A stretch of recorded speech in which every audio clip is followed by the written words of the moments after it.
Well, g'day, and welcome back again to Ching, and it is, what are we, Friday night. We're just off for a walk. It's been too hot during the daytime lately to be out walking during the day, so we're out late at night. It's getting on towards about 10 o'clock. Still pretty warm out here.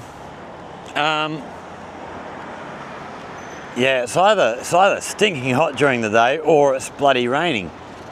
So yeah, we're just gonna take you for a little stroll. We're actually, we're looking at walking around 10 kilometers or so, I guess. Whip our camera around here. So we're actually walking to the bridge, way off down there in the distance. And then we're gonna walk right the way along Gao Yao over the other side of the river and then come back over the bridge behind us and back home. We thought we'd take you for a little stroll and give you a look. We've got, this is something that's fairly new here. All these buildings over the river are all now lit up like this, right the way along. They go right the way down here. They absolutely look stunning, really nice. And then down the bottom here, we've got all these little tea places, various other places, barbecue places and the like, to get a drink. But yeah, we're just going to go for a walk, have a bit of a chin wag, because there is actually something I kind of want to get out of my system, and that's everything that we see happening at the moment concerning the World Cup, and not the World Cup in Canada or Mexico, talking strictly the US. Because they are just making a joke of the whole thing. Really, they should have had it taken off them. I'm a bit disappointed that no country has actually decided to pull out and say, nah, bugger it, we're not going. If I was a player for any team, I would be having strong second thoughts about whether I would want to be a part of this thing. Just you know, some of the stuff we've seen happen. The Somali referee who has not been allowed into the United States. You know, he's been awarded the prize as the best referee in Africa. You know, highly credentialed, very good from all accounts, and not allowed into the country. Just ridiculous. Absolutely bloody ridiculous. For no reason other than he's from Somalia. You know, just, it's amazing. I'm really impressed with UEFA, who have instantly, you know, within hours, have awarded him the, I can't remember what the name of it, the Europa Cup final. So he'll be the first African referee ever to referee that. But he should be at the World Cup. He earned his place. He's put in the hard yards. And yeah, it's just disgraceful. I think he was detained for something like 11 hours. Before being put on a plane back home. Just disgusting. Then you hear about the Iraqi player who was detained for 7 hours. Again, no real reason given, just we wanted to. There's a team, who was the team? I can't remember the team, another African team, detained on the tarmac for hours. Full searches of everything they were carrying. You know, the World Cup, they've been pushing it as the most inclusive World Cup ever. Absolute bullshit. They just racist policy after racist policy. The Iranian team, all their group games being played in the US, and they have to they have to stay in Mexico. They're allowed to travel to the US for their game, but then as soon as the game's over, on a plane back to Mexico. You know, you can't compete in a tournament like this, a top tier tournament, under these types of conditions. Who was the other team? The South African team. Go to get on their plane and find out that all their visas have been cancelled. Just, if you don't want these people coming to your country, fair enough. But don't apply for these types of competitions. If you can't host these competitions fairly and do the right thing by everybody involved, don't apply for the position. You know, just don't do it. It's absolutely ridiculous. Trump and his regime have just made this whole thing, it is a joke. It's beyond a joke. It is absolutely ridiculous. Yeah, the Iranian team as well, as well as having to stay in Mexico, from everything I understand so far, when they do travel for their games, they're not allowed, their management team don't have visas, they're not allowed to travel to the United States.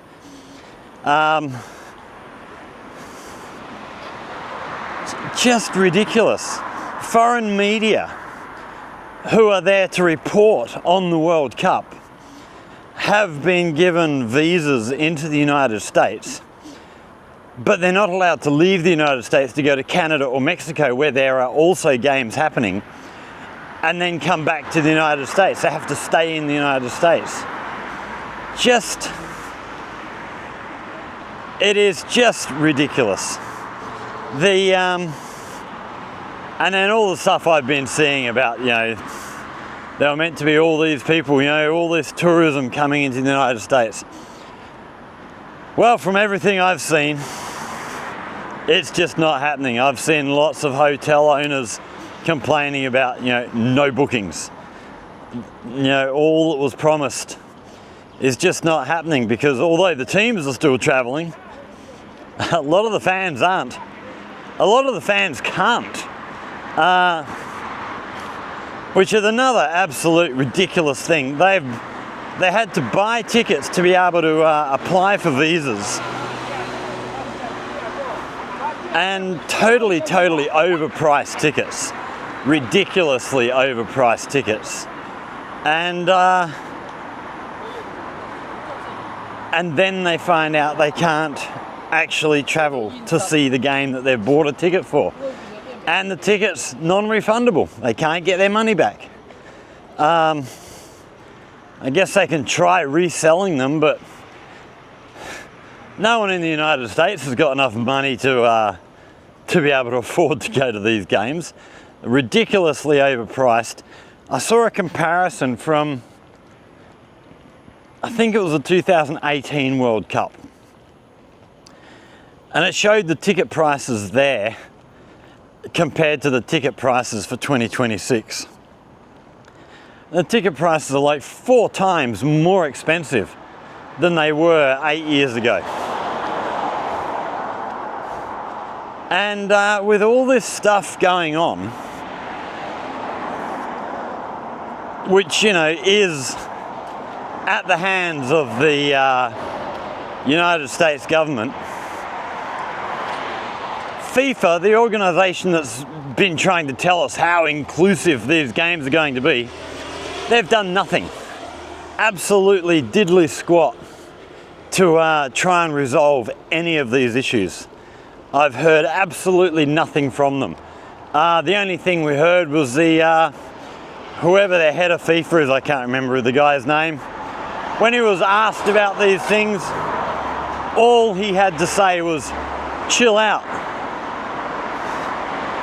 Really? That's all you've got to say? My goodness me. It's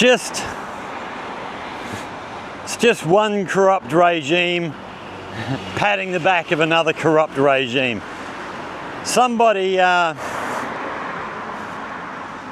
I watched a video somewhere, and I think it was an American, and you know, America, they're not huge on soccer. It's getting bigger, but they're not that soaked in the thing as much of the rest of the world is. You know, soccer's not a big thing in the US. It's getting bigger. But this guy was saying, is this FIFA? Are they? He was reacting to a video or something, and he asked the question, is FIFA known for corruption or something? And I commented under his video, I said, open the dictionary, look up corruption, and I'm sure you'll find the words FIFA there somewhere.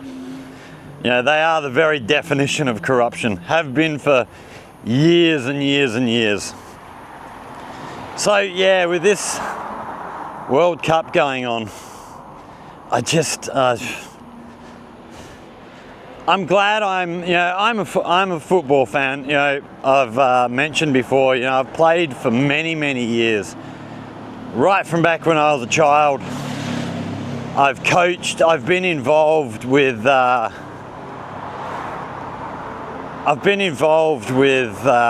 running football organisations, soccer organisations. Yeah, I've been heavily involved with the soccer scene. Everything from, you know, playing and coaching and stuff, right down to marking pitches, putting up nets, the whole kit and caboodle. You know, I've been there, done that. But I've never really watched football. I'll go and watch a live game, but I don't watch on television. I've never really enjoyed watching soccer terribly much, because if I start watching, I just want to go out and kick a ball. I find it hard to sit still for long enough to be able to watch. So I'm quietly glad it's you know, this tournament. It's not something I'm going to pay a whole lot of attention to, because I just can't anymore. I don't remember which World Cup it was, but the one that, you know, I used to watch the occasional game. And then I watched a game in one of the World Cups. I think it was France 98. I think it was in France in 98. But it was around that sort of time period, I think. But I remember watching, I'm pretty sure it was Brazil were one of the teams playing. I can't remember who the other team was. But Brazil had earned a corner kick, and the ball had gone out over the back line and hit the advertising hoardings and bounced back in front of the goal there somewhere. So one of the opposition players had got the ball and kicked it out towards the corner to the guy who was going to take the corner. And the ball hit the guy on the knee, this Brazilian player, and this guy went down clutching his face like it had hit him in the face. The guy who kicked in the ball gets a red card and sent off. You know, that sort of dirty play is a big part of why I don't watch soccer anymore. If you do catch me watching soccer, it's probably actually watching the women. Yeah, I would sit down and watch the Women's World Cup because they don't do all this drama crap. I remember watching one girl. Yeah, I think it was in one of the Women's World Cups a few years back. Girl got tackled. You know, she had the ball, she was running down the wing. Someone came in, put a huge slide tackle on her, and she got taken out big time. You know, definite yellow card, maybe even a red card was applicable for that tackle. It was bad, it was late, it was just terrible. And the girl who got taken out was straight back up on her feet and chasing after the ball. No appealing for a free kick.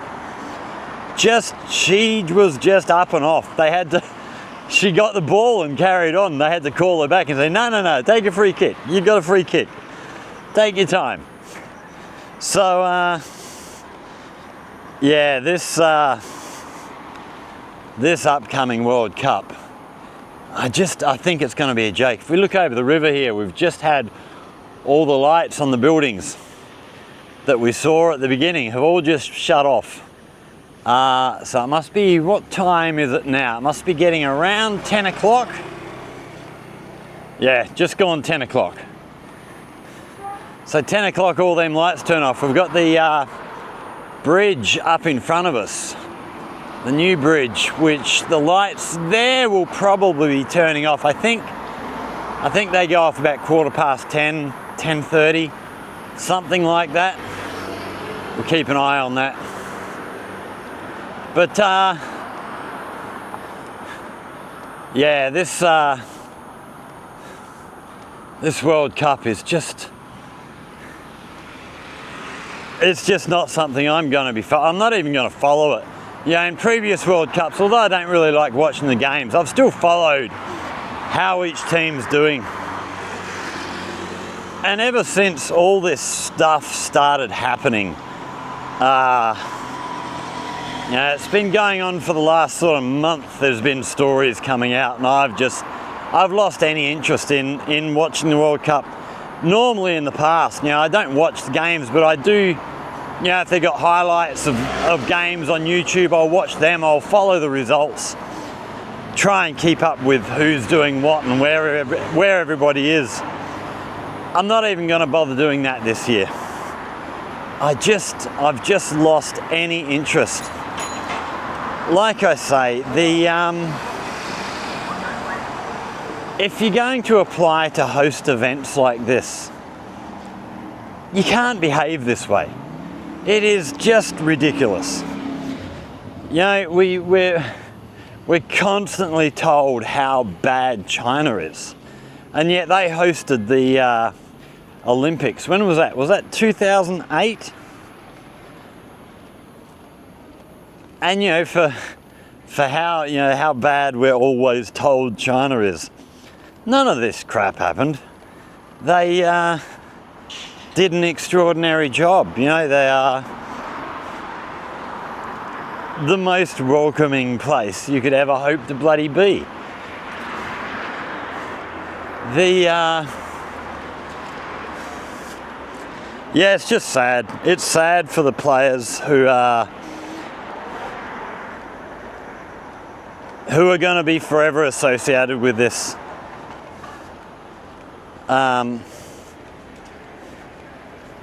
The stadiums, from what I've heard, all the pitches are the wrong sort of size. They're not wide enough.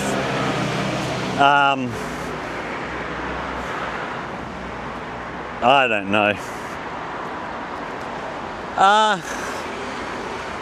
So yeah, we'll I'll probably follow it sort of loosely, but I'm not going to be following game by game, and I don't really care what the results are. I just hope that America gets smashed in every game. I hope they're in a really, really hard group. I don't know who's in whose group, but they just don't deserve to get anything out of this World Cup. Not that the players don't deserve it, but the country as a whole. That's not saying anything about Americans either. Pretty much every team, I've criticised America. I don't get into a lot of political stuff on this channel, but I have criticised America from time to time, and I'm always very careful to say, we are talking about America as a country, not Americans.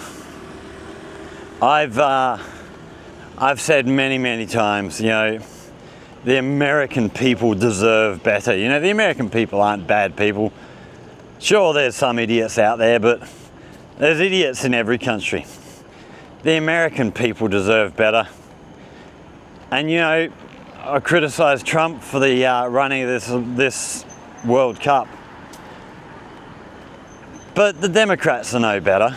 You know, they're all bought and paid for. The whole system's just totally corrupt. It's just a joke of a country at the moment.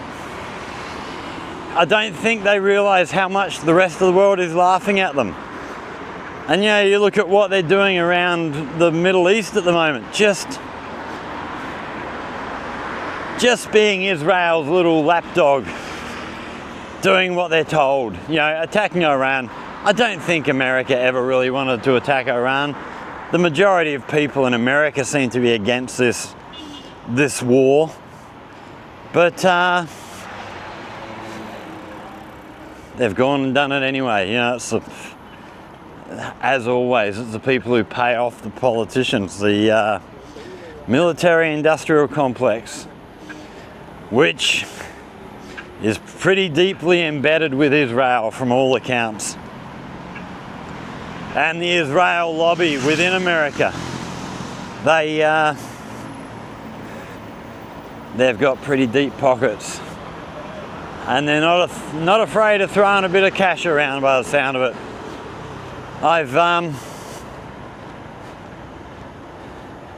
But you know, it's not just them, you know, I can't just fault America on this, you know, it's the whole rest of the world. You know, just blindly follow along. There's a few Western countries that have stood up and said, no, I don't think so. But most of them are just following along. Yeah, it's going to, pretty sure it's going to cost Keir Starmer his government at the next election. I don't know where things stand in Australia at the moment. I don't follow Australian politics anymore because same as America, doesn't matter who you vote for, they're all as bad as each other.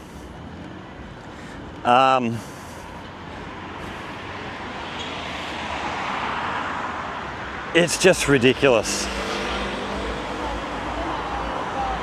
I mean, how many, you know, if you look at sort of all the Western countries,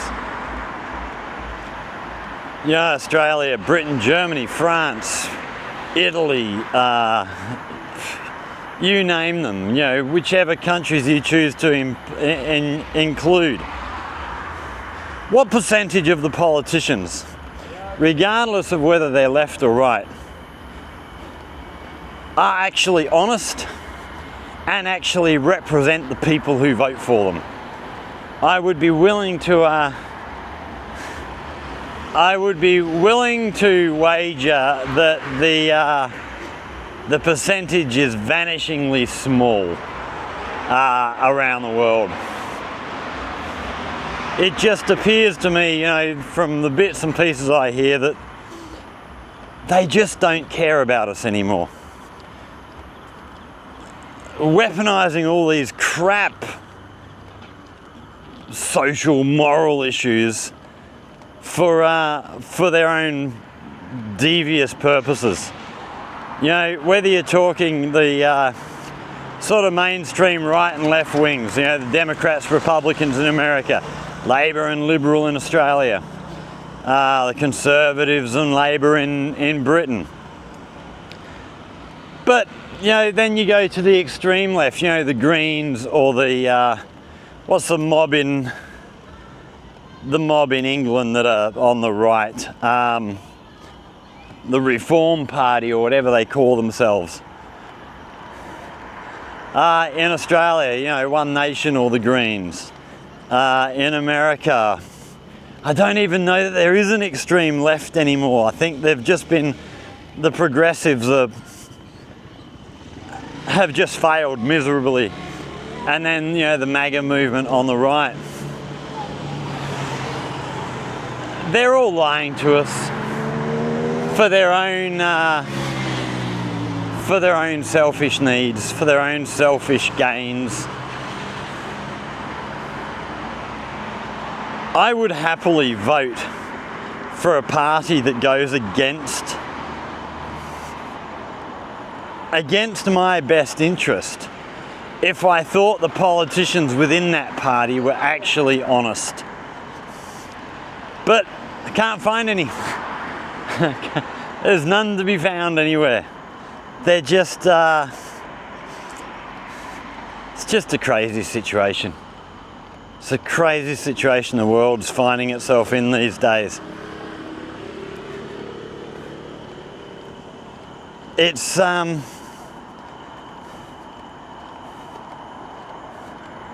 yeah, America with this Iran thing has just hurt every country around the world with the price of fuel, the price of fertilizer, all the stuff that comes out of the Middle East. And nobody's taking them to task. Why is nobody taking them to task? We haven't even heard a coherent argument from the United States as to why they've done this. There's no good excuse being given. You know, we hear, it's to stop their nuclear thing. Well, 6 months ago, a year ago, however long ago it was, the US bombed Iran, said they had obliterated their nuclear program. It had taken 10 years to set it back up again. And that's one of the arguments they're now using again. Oh, it's to stop them enriching uranium. Well, you obliterated that. They couldn't. You know, if we take your statements, the very government that is now saying they need to stop Iran from developing nuclear, the very same people told us that any chance of that had disappeared. There was no way that could happen. Then we hear it's about regime change. Well, you haven't changed your regime. You've done nothing. Then it was to support the local people. But what have they actually done? They've bombed the local people. You know, what was it, 170 schoolgirls slaughtered in a school. Yeah, great way of winning hearts and minds, folks. That'll do the job. You know, I've heard analysis that, and how true this is, I don't know. I don't follow this crap closely enough. But I've heard analysis that if America had just left Iran alone, within a year to 18 months, there's every chance the Iranian regime would have fallen anyway.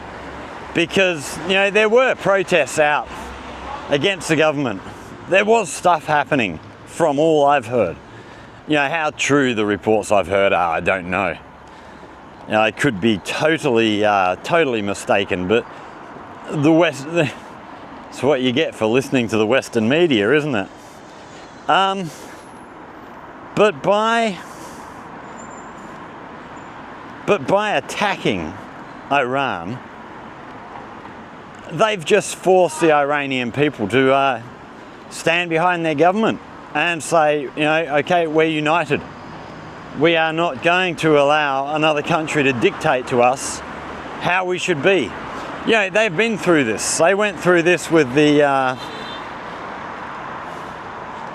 when America toppled their democratically elected government and installed the Shah in, when was that, the 1950s? And just installed a totally corrupt regime in place of a democratically elected regime. And you know, that's why we have the extreme religious regime that we have now, because people were fed up with the corruption that came with the Shah and his cronies. You know, they're meant to be the America, the protectors of democracy. Well, bullshit. You're not the protectors of anything other than your own interests. The Iranian people had a democratically elected government who was going to take back control of the oil fields within Iran so that the money made from Iranian oil could actually help the people of Iran. And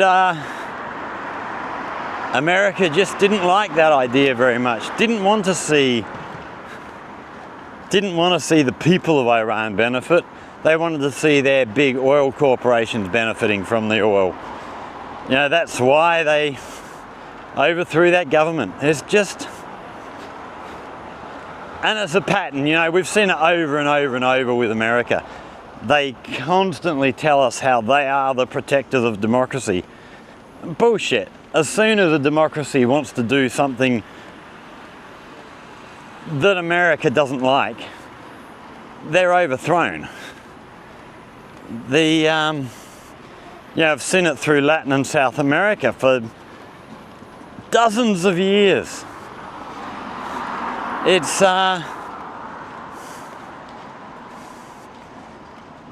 about time that other countries, and by other countries I mean the governments, the institutions of other countries, not the people, because I think a lot of people know this shit.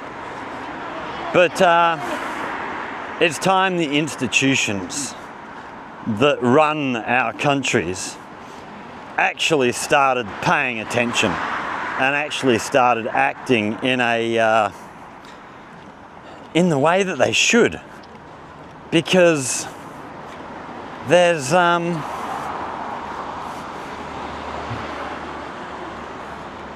no way to justify the actions of America. And like I said, you know, this isn't an anti-Trump rant, although Trump's in charge of the World Cup. You know, both sides of politics in America have been doing it for a long time. They might differ on the little things. You know, they'll, you know, the big one in the right at the moment, or was, I don't know if it still is, was, you know, the transgender issues. They'll pick little things, little inconsequential things like that that don't really matter, to just to try and nudge people far enough to win them an election. But if you look at the big issues, the big international issues, both of them are much the same. There's not much difference between them. They pretty much support each other, and they keep, you know, policies from previous governments running. Yeah, there was hope that when Biden came in, that a lot of the crap that Trump had started in his first term would be overthrown and turned around, but it wasn't. He just kept everything going, and he doubled down on some of it, you know. You know, they are just corrupt. Can we please get back to pre-World War II America, where they just didn't get involved with other countries? Or that's the story we're told. Maybe I'm wrong on that. Maybe they were still doing it just as much, but it was more behind the scenes. I don't know. But it is time for the rest of the world, you know, and I think the rest of the world is starting to stand up more as China's making more inroads, you know, in places like Africa. You know, a lot of these third world countries, the global south is what they're being called now. As the global south is becoming more and more entwined with China, they're just not following America so much, which, yeah, good on them. I mean, yeah, the other thing that I just watched a video today. Who was it by? I can't remember who it was by. Oh, it might have been Andy Borum, Reports on China. And I think it was on his channel. And this Iran war, the other thing that they've done, you know, their big thing is to try and contain China. Well, apparently there's figures out. One of the companies that make electric bikes, much like this one that we're just walking past here, one of the companies, their overseas sales have jumped by, I think he said 70% with the oil crisis. Electric car sales are booming. The sales for solar panels and stuff like that out of China are booming. Just, I always laugh. You know, every time America has tried to contain China, it's just pushed China to work harder and find their own way. And generally when they find their own way,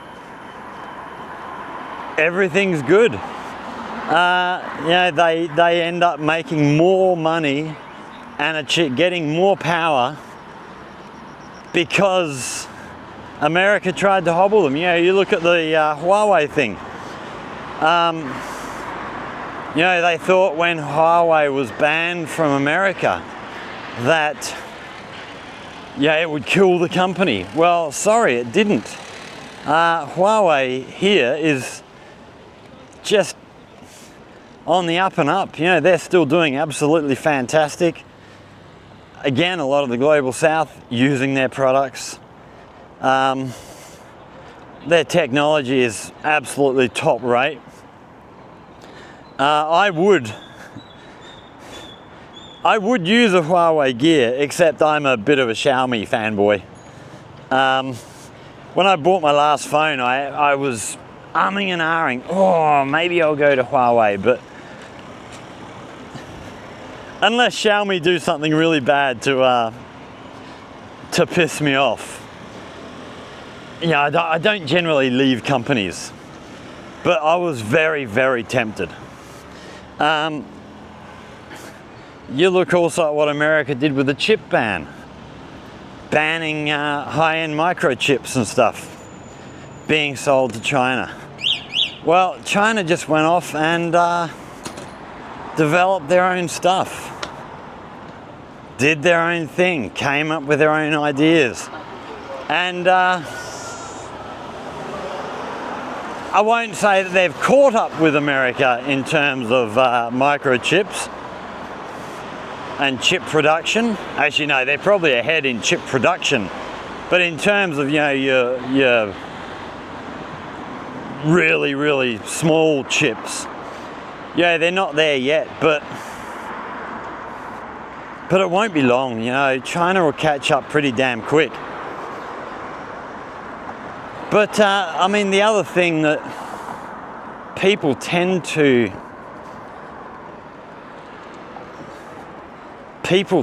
not think about is, well, actually no, people do think about it. I hear it all the time. But not only has it sort of given China the incentive to create its own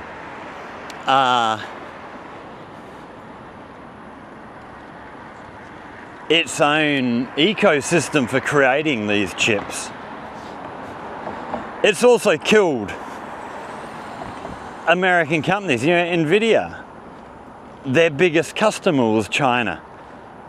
Now, you know, why would China want to buy any, even the chips that China is still allowed to buy, the chips that China is still allowed to buy, they can now manufacture on their own. I think the chips that were suddenly disallowed from China being allowed to buy, they're the ones that China's developing now, you know, and they'll have their own stuff before too long. You know, they keep telling us, oh, it'll be 15, 20 years before China can do this. No, it won't. No chance in the world will it take that long. They're not stupid people here in China. You know, they're very, very clever guys here, guys and girls. They've got great, you know, the education system here. They're pumping out so many STEM graduates.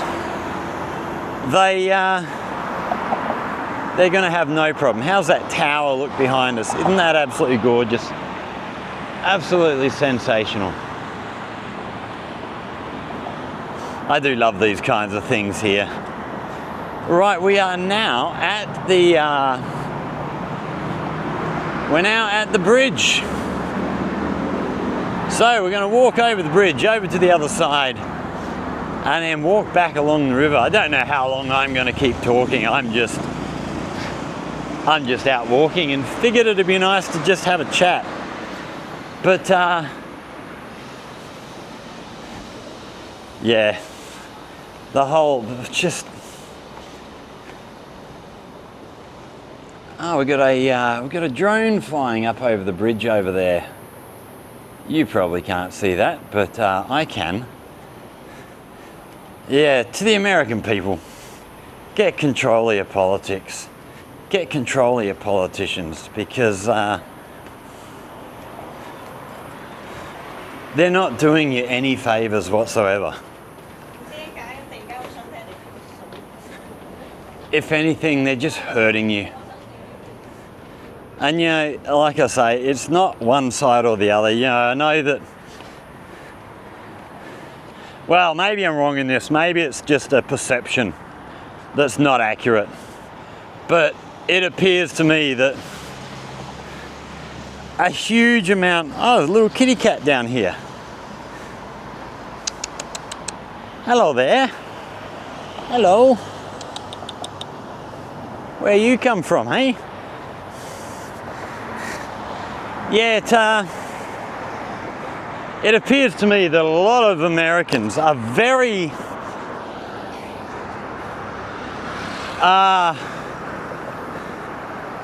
what would be the way to describe it? Are very divided politically. I've said before, well, I haven't said it for a long time, you know, one thing that always strikes me with Americans, when you hear them being interviewed, a lot of the time, you hear them say, I'm a Democrat or I'm a Republican. Their identity appears to be tied into the party that they follow. And you know, I've heard people interviewed and say, oh, my grandfather voted for the Republicans, my father voted for the Republicans, so I vote for the Republicans. So you vote for the Republicans because your father and your grandfather did. That's a pretty crap reason. You should look at your own life, look at the policies of the party, do those policies help you? And then, if they do, then you vote for them. If they don't help you, I don't give a shit who your father or grandfather voted for, and neither should you. But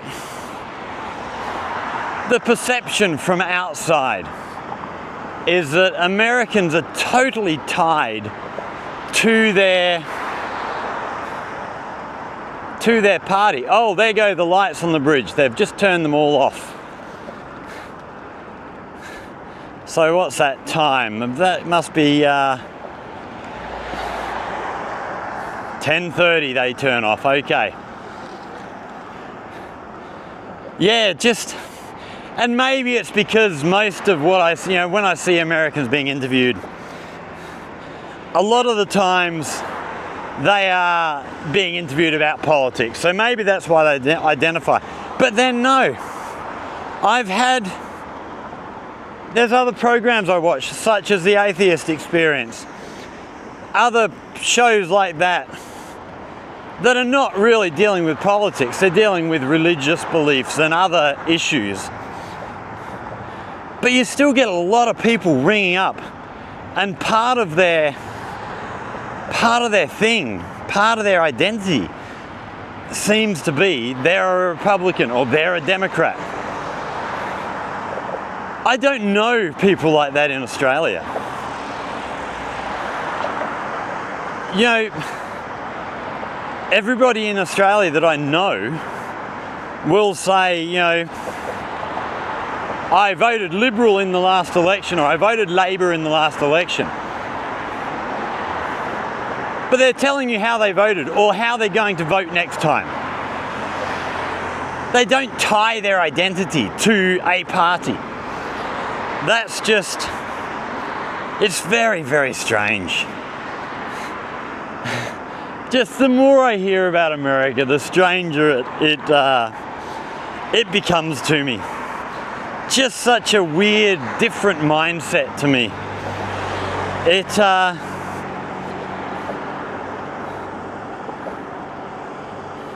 I don't know. I hope the perceptions that I have of the American people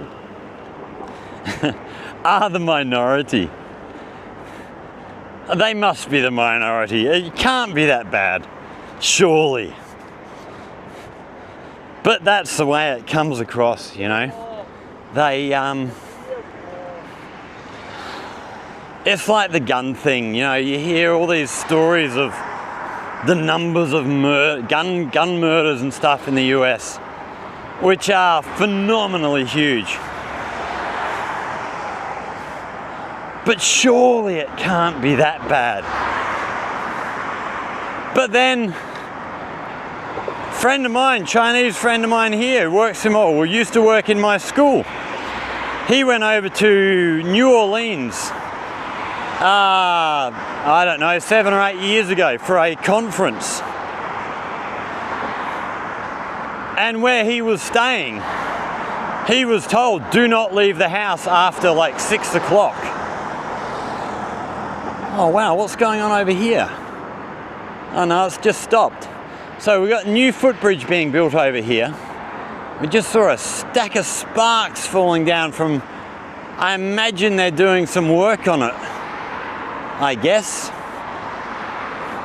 Oh, there they go again. I don't know if you're going to be able to see that terribly well. It's about here. So yeah, they must be doing some welding or grinding or something up there. I don't know. We'll see when we get over there. Looks like welding actually to me.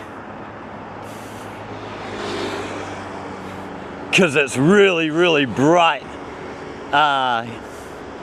Bright light coming off the top of there. Yeah, I don't know. America, it's just...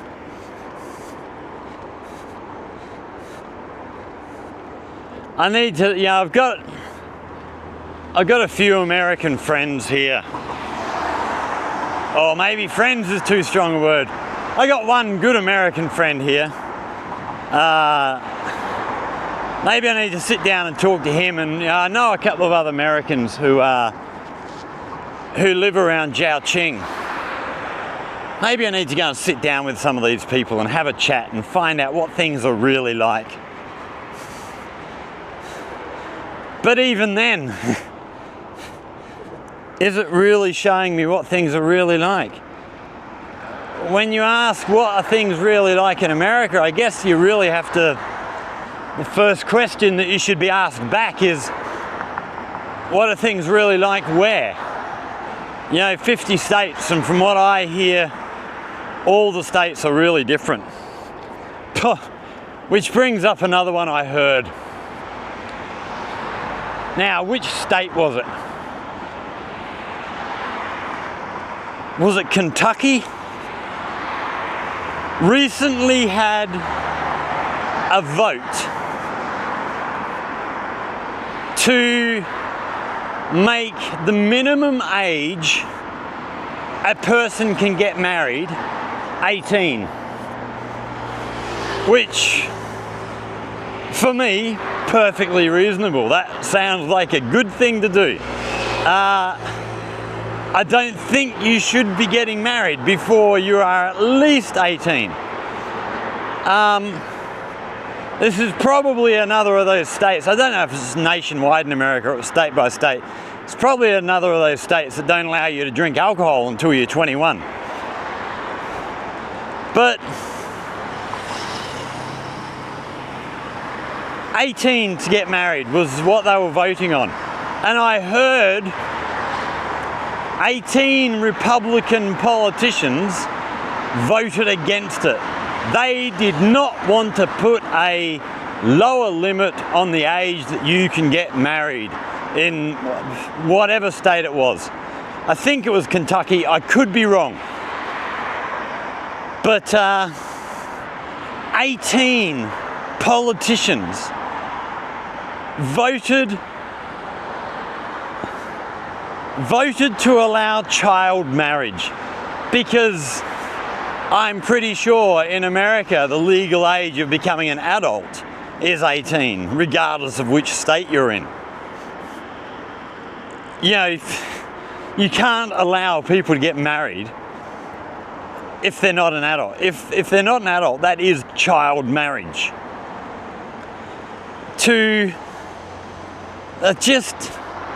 It just blows my mind that these people,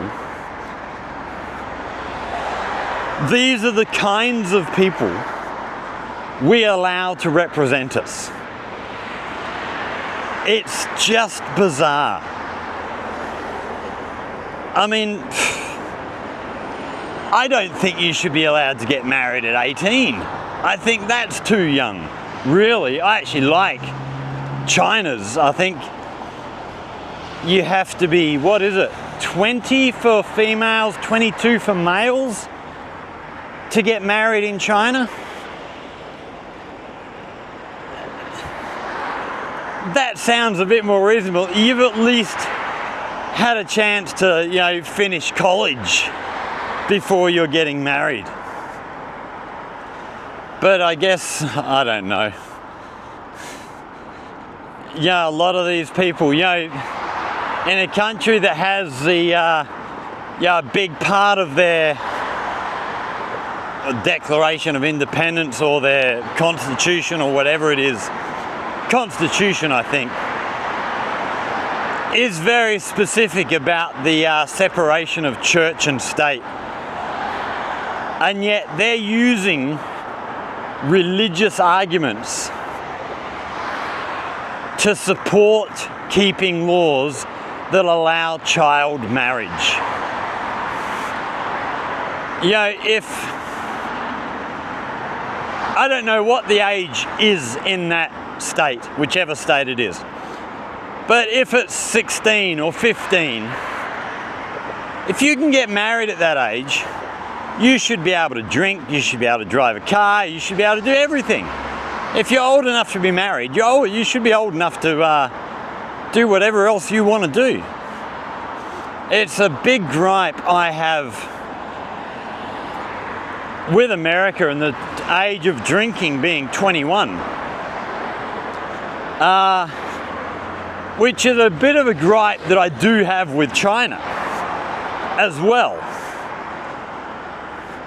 But probably less so with China than I do with America. Maybe that's because I'm just favouring China. I don't know. Probably true.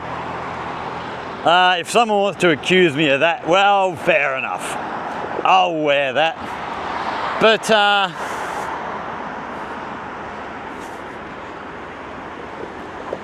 as far as I know, pretty much every country in the world, if you want to join the military, you can join the military at 18 years old.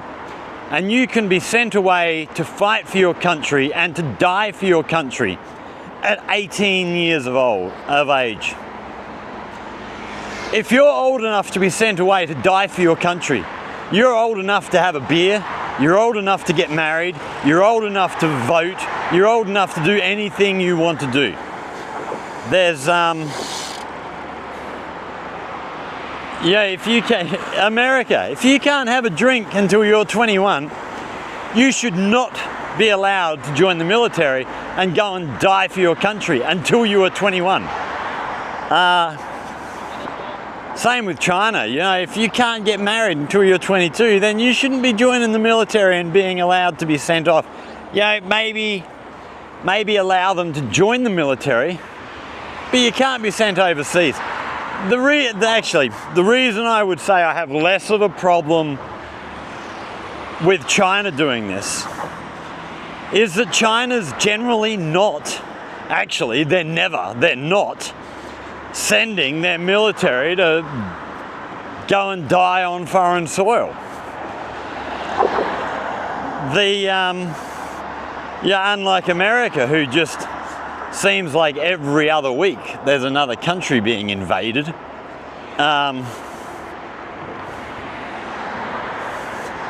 The fact that China's not, yeah, you can join the military, but you're not actually being sent overseas to do things. Yeah, the military in China. All I've ever seen the military doing is going and assisting regions within China when there are national disasters. You know, whether it's, I was going to say cyclones, but they call them typhoons here. Whether it's a typhoon or an earthquake or a wildfire, flooding through the rivers in central China. The only time you ever hear anything of the military in China is when they're off helping their local community. Unlike America, where you see the military in other countries killing people with no justification to preserve the democracy that got a government democratically elected that the Americans decide they don't like. Oh, we don't like that kind of democracy. We like the kind of democracy that swears absolute loyalty to the United States. We don't like any other kind of democracy. Just crazy. Wow, we got some fireworks going off down here. But a lot more lights and stuff set up down here. They were still developing this last time. I haven't been out this way for a long, long time. Looks like there's quite a bit going on. It would be nice to go for a walk through there. More fireworks going off. So yeah, we don't see that over the Guangzhou side. Fireworks not allowed over in Guangzhou. Over here in Gaoyao, yes, fireworks, fine. Great fun over here during Spring Festival time with fireworks and stuff. We might have to actually get out on the push bike and take a ride along this trail down here, because they have been working on that, extending it right out this way, out to the bridge far out in the east of the city. See how they're going with that so far.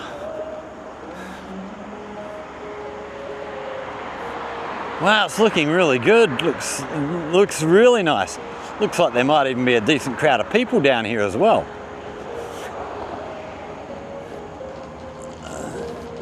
Although it is dark, I may well be wrong. Maybe my eyes deceive me, but looks like there's a lot of electric bikes and a lot of cars down there. We'll see when we get there.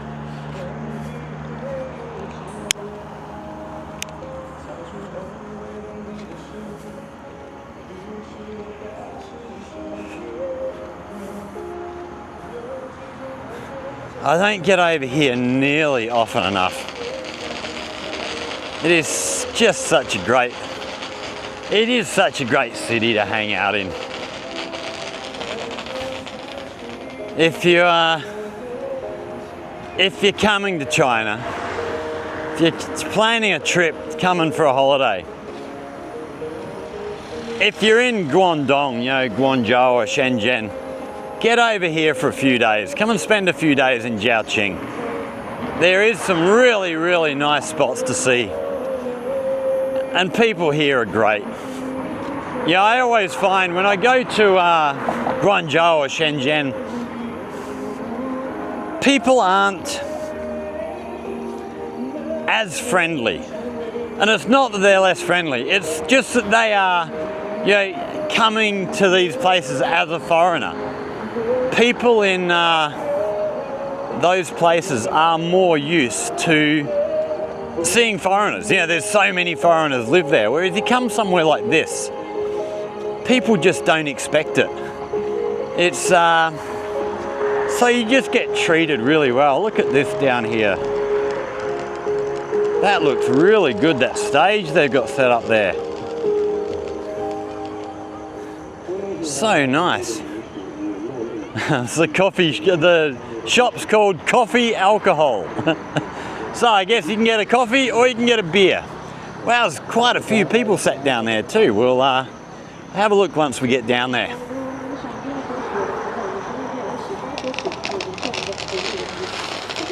So we've got live performance down there. Guy on keyboard and a girl singing by the look of it. Although it was the guy singing last time, but he's got a girl there with him as well.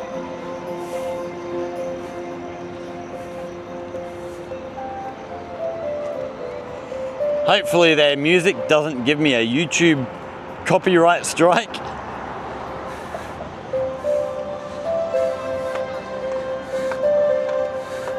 We've got a new camera coming out soon, actually, the Pocket 4P, which I'm very, very tempted to buy.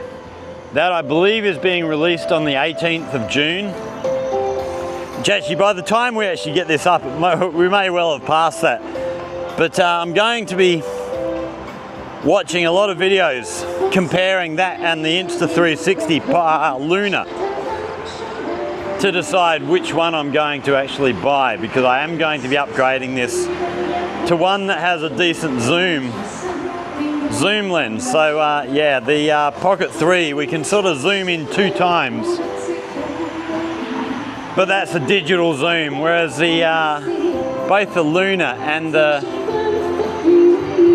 wow, that looks fantastic, and it is a good crowd in there. Yeah, both the Pocket and the Luna, the Pocket 4P, have dual lens systems.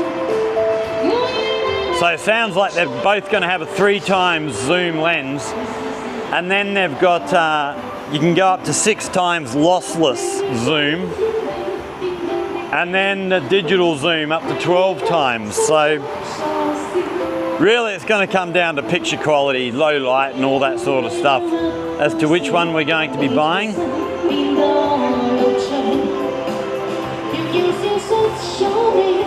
Wow, it is a good crowd of people in there. There's plenty of people about here,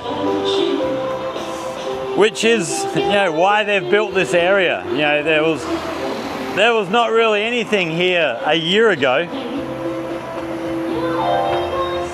They've done a great job getting people out, building a great little spot, great atmosphere. So we got this whole bike path runs, well, we'll have to get out on the push bike and see how far along it does run now. But yeah, get out and have a squiz.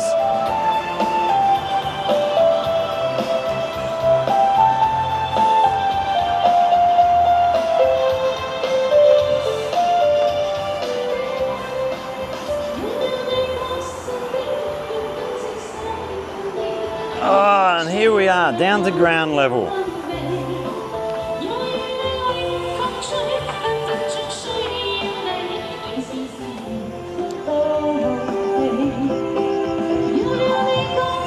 So here we are, coffee alcohol.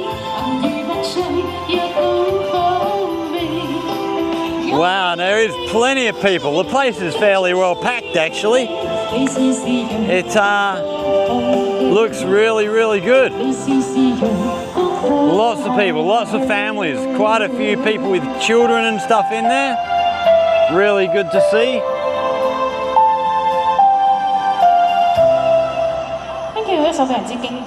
Well done. Nobody claps here. There's, yeah, you finish your song, nobody applauds. It's very quiet. Everyone's sort of self-absorbed with what they're doing. If it was a guitarist in there and not a keyboardist, I'd probably dive in and try and get up and do a couple of songs, but it's just keyboards, not my instrument. So yeah, all of this through here, this was all this area through here was all just scrubland along the riverbank. And they've done a fantastic job. Wow, look in here, huge big tent. Looks like a, is that a bar in under there, or is it a coffee place or a milk tea place? I'm not sure. Looks like a milk tea place. Wow, this is brilliant. Okay, Red Car, this one is called. Oh, so it looks like we have food available here as well. Various seafood stuff, so prawns, Probably fish available as well, but wow, really, really nice.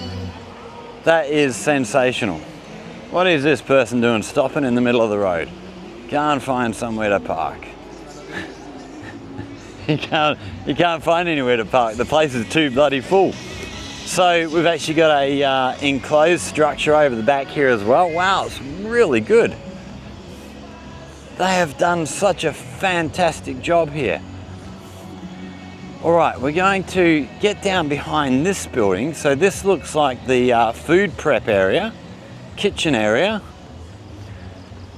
We're going to duck down through here, sort of a little bit closer to the river, and we'll go for a wander along the front of this area. Wow, I'm really impressed. That's they've done a great job of getting people out and about. Oh, looks like we've got more fireworks set up here somewhere.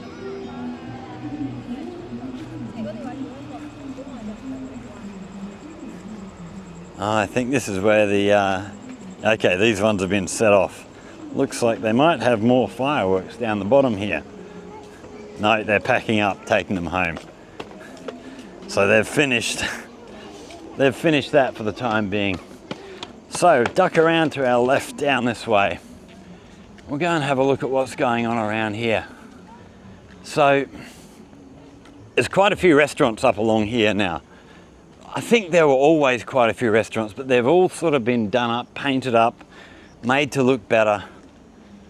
And I think a lot of these places will be getting a lot more attention, which is really, really good. Got a big grassed area down the bottom here. We've got the path there running, so that's the path that runs right the way down to the Western Bridge. And yeah, I do believe it's going to extend right the way through to the Eastern Bridge as well.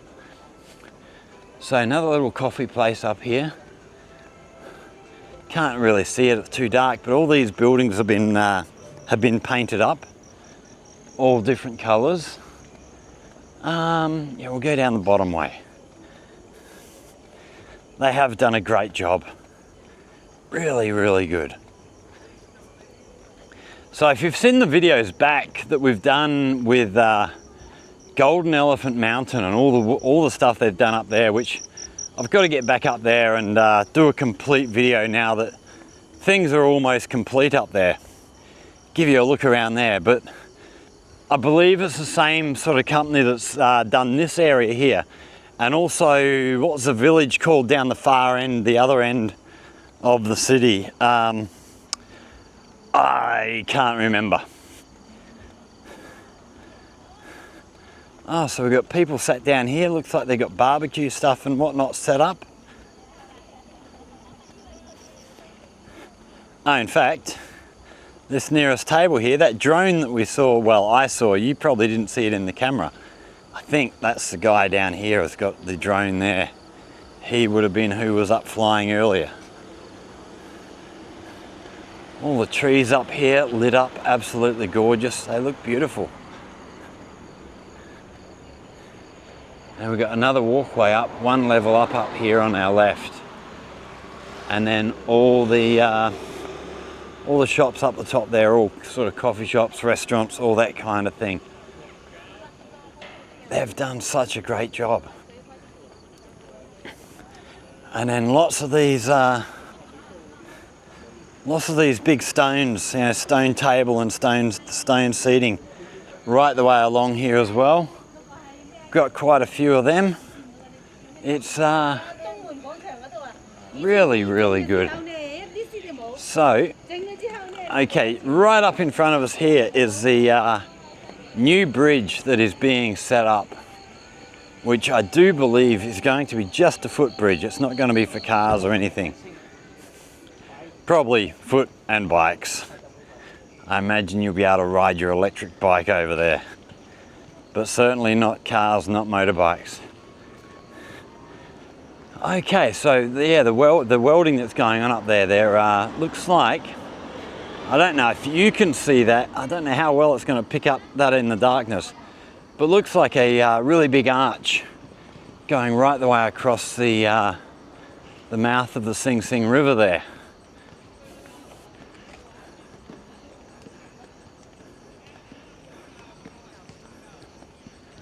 Oh, actually, we might.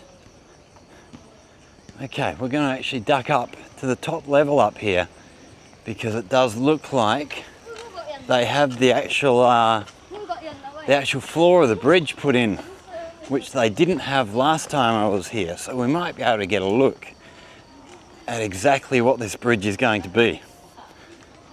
So we'll get up one level.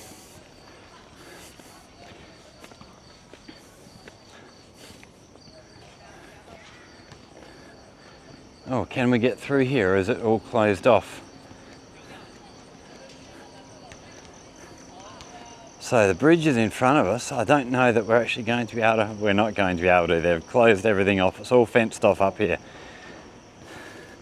So, back down to ground level. And we'll have a look from underneath at what's going on. Well, hopefully then that means we're going to be not too far from getting this bridge open. It would be really, really nice. Because as you'll see in a minute, it is not the best. It's not the best for pedestrians who want to get over to the other side of the river.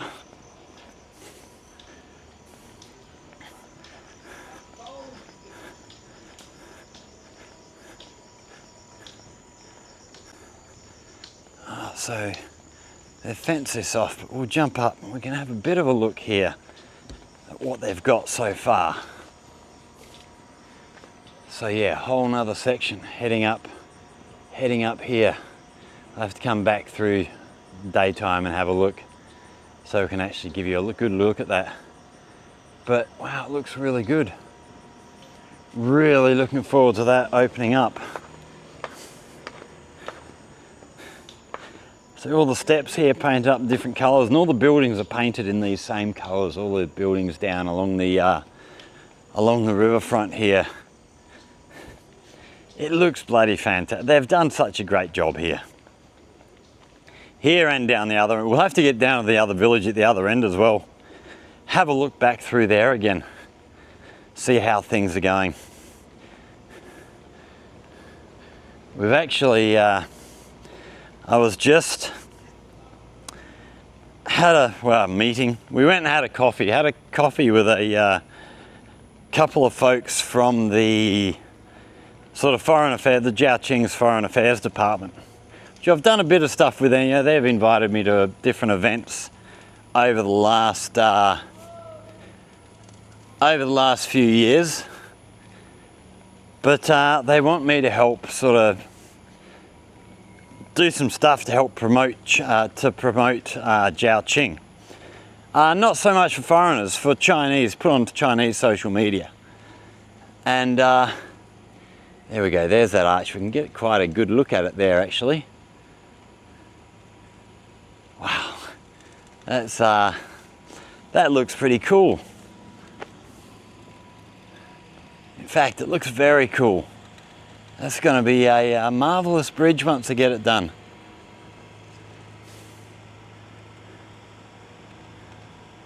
Hopefully it's not too far away. But yeah, had a chat with a couple of the guys, well, a guy and a girl from the Foreign Affairs Department. And they want me to do some stuff sort of promoting Jiaoqing to tourists, you know, Chinese tourists. And I said, yeah, no worries, I'll do that. But hopefully, in doing that, we can actually get some access to more places for me to go and take you guys. Because if I'm making a video to sort of promote a place for Chinese tourists, you can be sure I'll also be making another video. Well, whether it'll be the same video but just edited differently, or however I work it, you can be sure I'll be taking you there as well. We were hoping to get over to Jinli for the dragon boats, which the hat that I wear came from the Jinli dragon boats 3 years ago. That was the first time I had anything to do with the Jiaoqing Foreign Affairs Department. They'd put on a bus and they'd gone around and collected. There must have been about 20 of us. They'd gone and collected foreigners from you know, Guangzhou, Gaoyao, Deqing, Sihui, Dinghu, and taken a heap of foreigners out to the dragon boat racing in Jinli for the Dragon Boat Festival. I was hoping to get back out there this year because that's in a week or two, the Dragon Boat Festival. But I was just doing research and apparently they're not doing dragon boats in Jinli this year, which I think would be the first time that, since I've been here, that they've not done it. We're actually going to walk up to the street level here because we've got to get onto the bridge. There's two bridges sort of crossing the river up here. The one with the pedestrian walkway is the second bridge over, but I'm going to avoid that. We're going to go on the first one, which means walking kind of on the side of the road. There is a bike lane on the side of the road, so pedestrians just walk in the bike lane. It's too far to get to the other bridge. So we're going to cross over on this first bridge. It shouldn't be too busy this time of night, so we should be okay.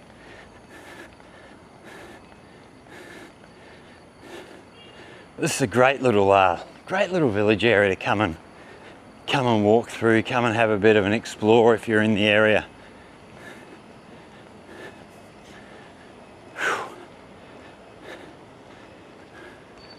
Well, it's been a good walk. Still warm out here. It's walking in the evening to try and avoid the heat. It's not really avoiding the heat, it's avoiding the worst of the heat. Down along here, come down here in the afternoons, it's all market stuff set up on the side of the road here.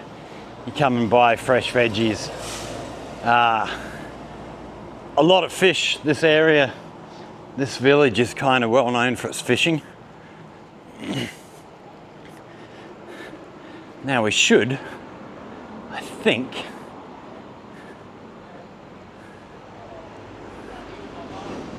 we can't get up there.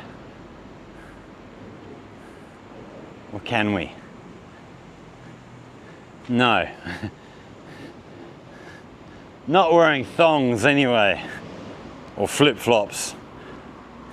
From America or England, you know, not that kind of thong.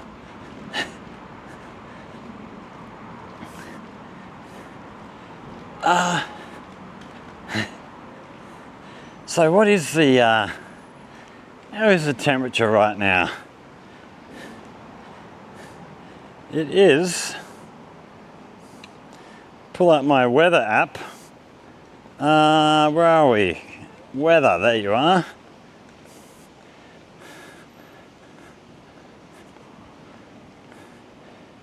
Come on, telephone. Waiting for it to load. Oh, it's because I've got a VPN connected still. Let's turn that off. Okay, there we go. So it is 11 o'clock at night. It's just gone 11 o'clock, still 27 degrees. Yeah, it is properly warm. We are trying to think of other things to tell you about. Yeah, we were talking about the new pocket camera coming out, the new Pocket 4P. The Pocket 4 was released, I don't know, a couple of months ago now. I think that was released April or May, which I was almost tempted. But I had heard that there was one with a dual lens system coming out, so I thought, no, I'm going to wait. gonna wait, get the dual lens job, because I mean this that we're using now, the Pocket 3, is great. It's a brilliant little camera. But the one issue I've always had with this camera is the lack of a decent zoom. Because there are times when I'll be somewhere, you know, going through a temple, and you want to zoom in and, you know, show the woodwork and carving under the eaves and stuff like that. You can't really do much with it, unfortunately. And, you know, I could do all that post in editing, zoom in manually and stuff, but as soon as you do that, you're starting to lose quality and whatnot out of your shots, so I don't like to do that. Here we go. Looks like we go up here to our right up here will get us up to the roadside. Hopefully. So here's the rubbish collection area for the village.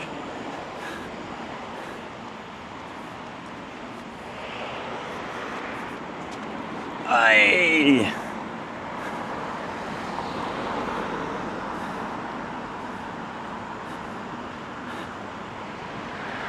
Okay, so here's where we're moving into the cycle lane here.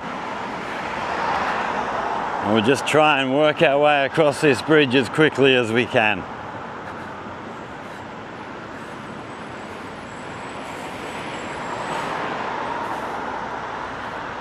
But yeah, not too busy this time of night.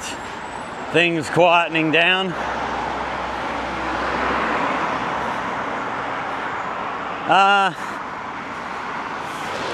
Yeah, so within a week, or like I say, by the time I post this, I've probably already got it, but Pocket 4 Pro probably coming up very, very soon. And we'll definitely do a video about that. And I'm interested, actually, I do want to experiment with having, you know, the Pocket 4. I will use much as I'm using the Pocket 3, but having the Pocket 3 spare will maybe, you know, give me the opportunity to experiment. So, you know, handheld while I'm doing things, but be able to put the Pocket 3 down somewhere and have, you know, a more distant shot showing some different shots and whatnot as we're wandering around. So yeah, we're gonna try and experiment a little bit more. I've been wanting to get the drones. You know, I've got the Air 3S and we've got the Avata 360. I've been wanting to get them out.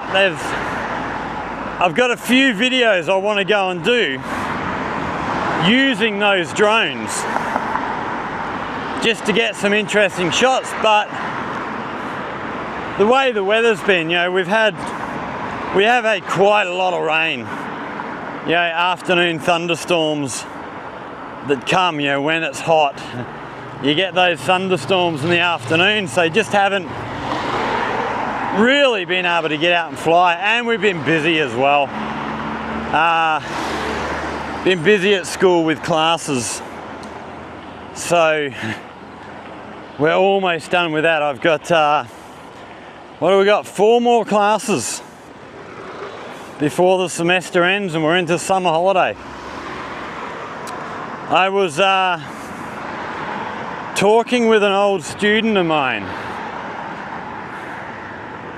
who I think I've mentioned her on the channel before. When we went to the Musical Instrument Expo, when was that? 2 weeks ago now. 3, and that was the last expo we went to, 2 weeks ago. When we went to that, I actually invited this old student of mine. She lives in Shenzhen. I invited her to come up to Guangzhou and come and hang out with us, because when she was in our school. She was never actually my student. She was never in my classes, but her English was really good. And she was teaching herself to play bass guitar. So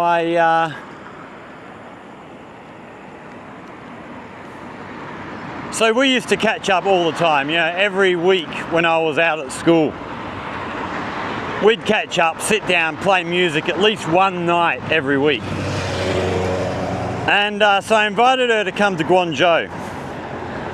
But that was the Saturday, and the Friday she had her wisdom teeth out. And she said, "Oh, I'll see how I'm feeling. I would love to come, but I don't know if I'm going to be able to." And she sent me a message Saturday morning and said, "No chance. I feel like shit."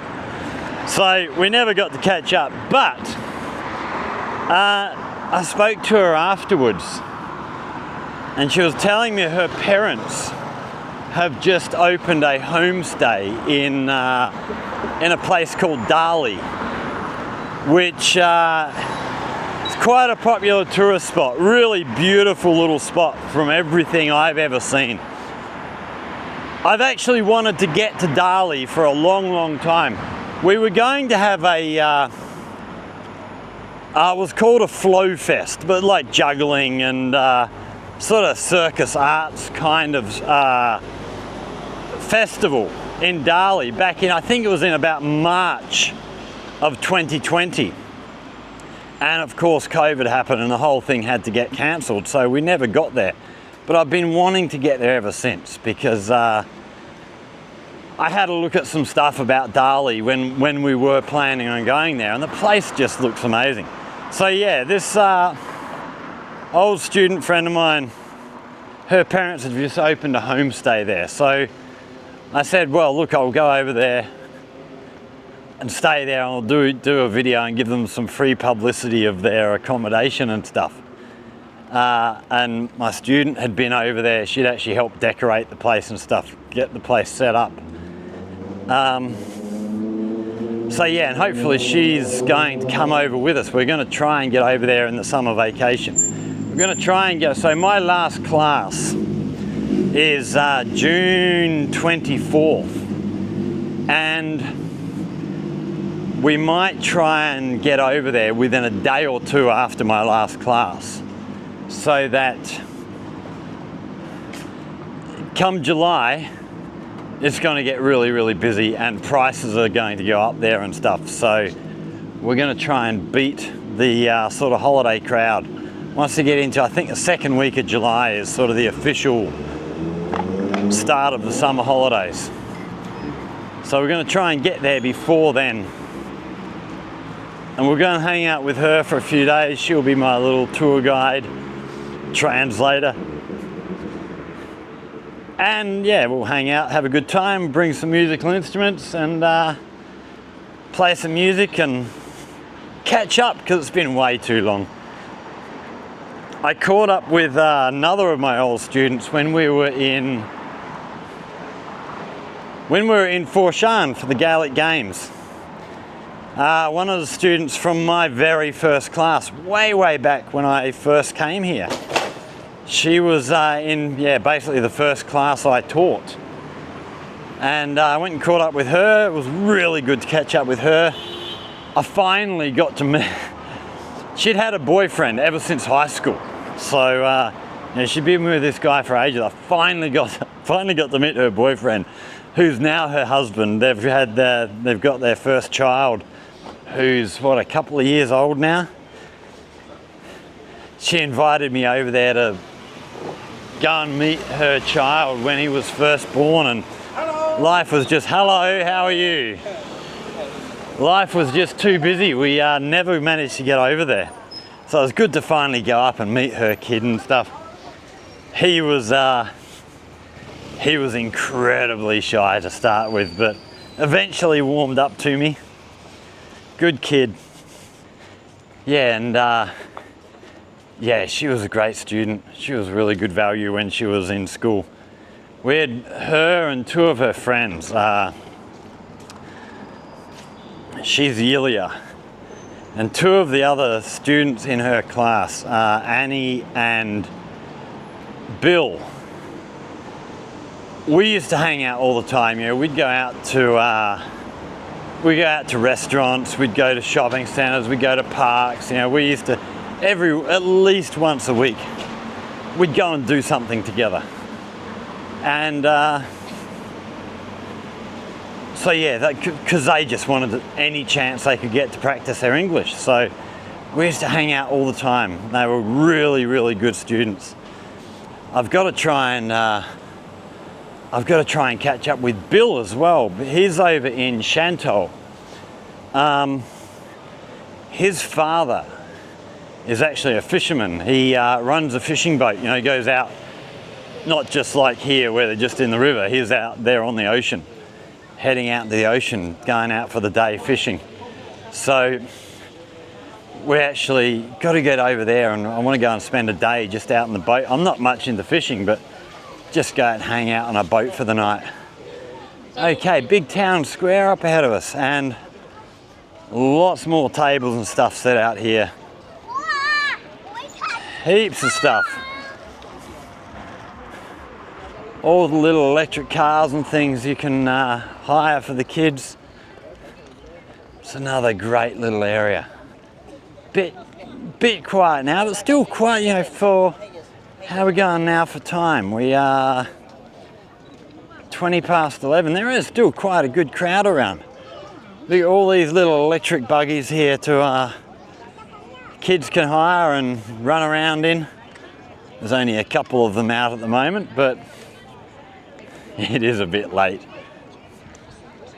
But yeah, this is another really, really popular area in the evening. This building on our left here, more and more, this business is called, but this is fairly new. Really, that actually looks really, really good under lights. Really, really nice. Mahjong being played down here. But yeah, this building up along here, that looks fantastic. Oh, and actually we've got, I don't know what that is up on the top. There's either a bar or coffee shop or something along those lines. Looks like they've actually got a stage up here. So it looks like they do live music. So I'm guessing probably a bar. Wow, it looks really good. The restaurants, all sorts in there. Have a look at this rocket ship here.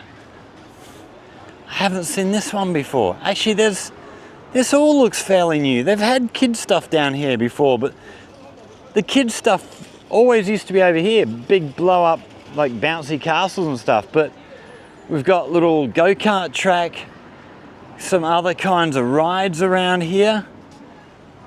But this rocket ship, I wonder is this just a static display, or is there some kind of... No, I can't see any kind of ride in there. It's just a static display. Wow, that looks spectacular. Really cool. But plenty of other sort of stuff in here. We're a bit late. We'll have to come over here. Actually, we might even come over here for a walk tomorrow night. Oh, wow, there's heaps more over here. We've got Starcore Mobile Force Land. There's the character. What have we got in here?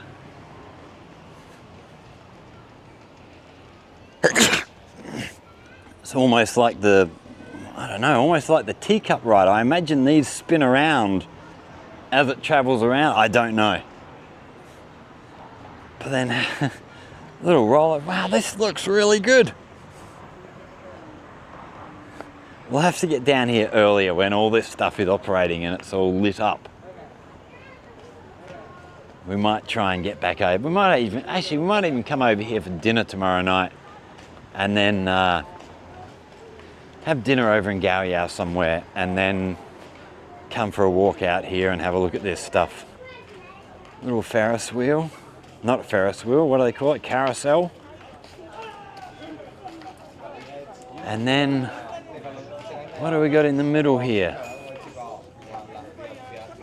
Is that some kind of gravity thing where you sit in the middle and it spins around, presses you back into the seat? I'm not entirely sure what that one is. And this looks like spinning and up and down on the arms. Keep you, yeah, I don't know that I could handle that stuff much anymore. Table tennis here. Hey! That was a good shot. Smashed it. All right, we are now getting out of this area and we're going to be up along the riverfront, heading down towards the beach area here in Gao Yao. So there's our view back over the river. So over here is a bridge. That's where we walked up onto the bridge, and then way back, where are we? Trying to find my place. So right back over here is where my apartment is, and that's kind of where we started the video. So it's quite a good walk we've had already. It's going to be a long video, this one, but so be it. I would hope my viewers by now are used to my long winding videos. Oh, I do love this view over the river. It's not as good as the view over the ocean, but it does the job.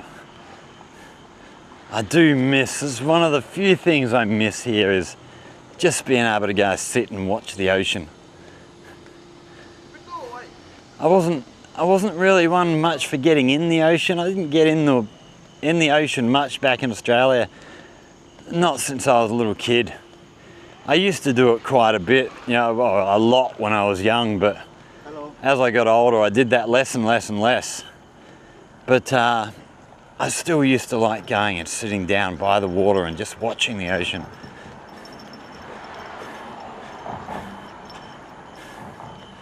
A lot of boats parked up down in there. It's another one I'm still trying to find. Still trying to find someone who works on one of these boats who can get us I want to get on one of them for a day and do a video on one of the boats and actually show them, you know, what they do, where they go to, how far they go, how they load up, how they unload. All that kind of stuff. That'd be really good to do. I'd really be interested in doing that. But we haven't found anybody yet.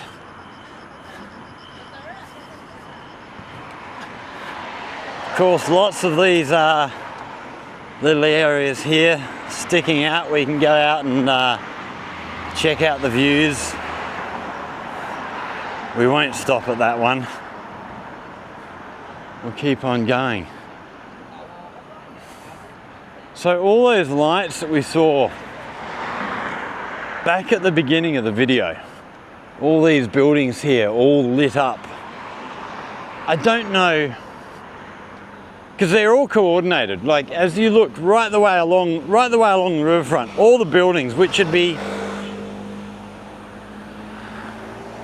it'd have to be 4 kilometers of buildings all lit up, and they're all choreographed together. They're all run through the one computer control system. You know, they're all coordinated. So I imagine it's the actual city that's done that. Although, having said that, which city would have done it? Would it be the local Gao Yao government that did that?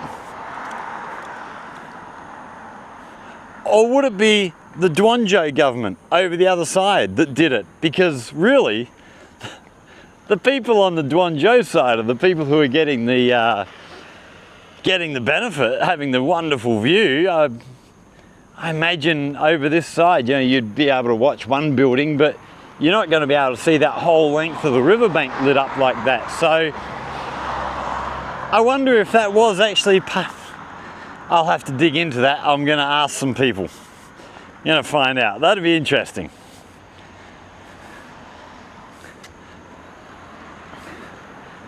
But yeah, it's great.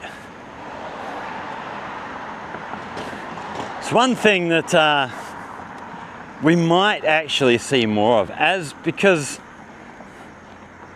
we've done video, we've shown you some stuff before when we've been over here, but there's a lot of solar power over this side of the river now. Yeah,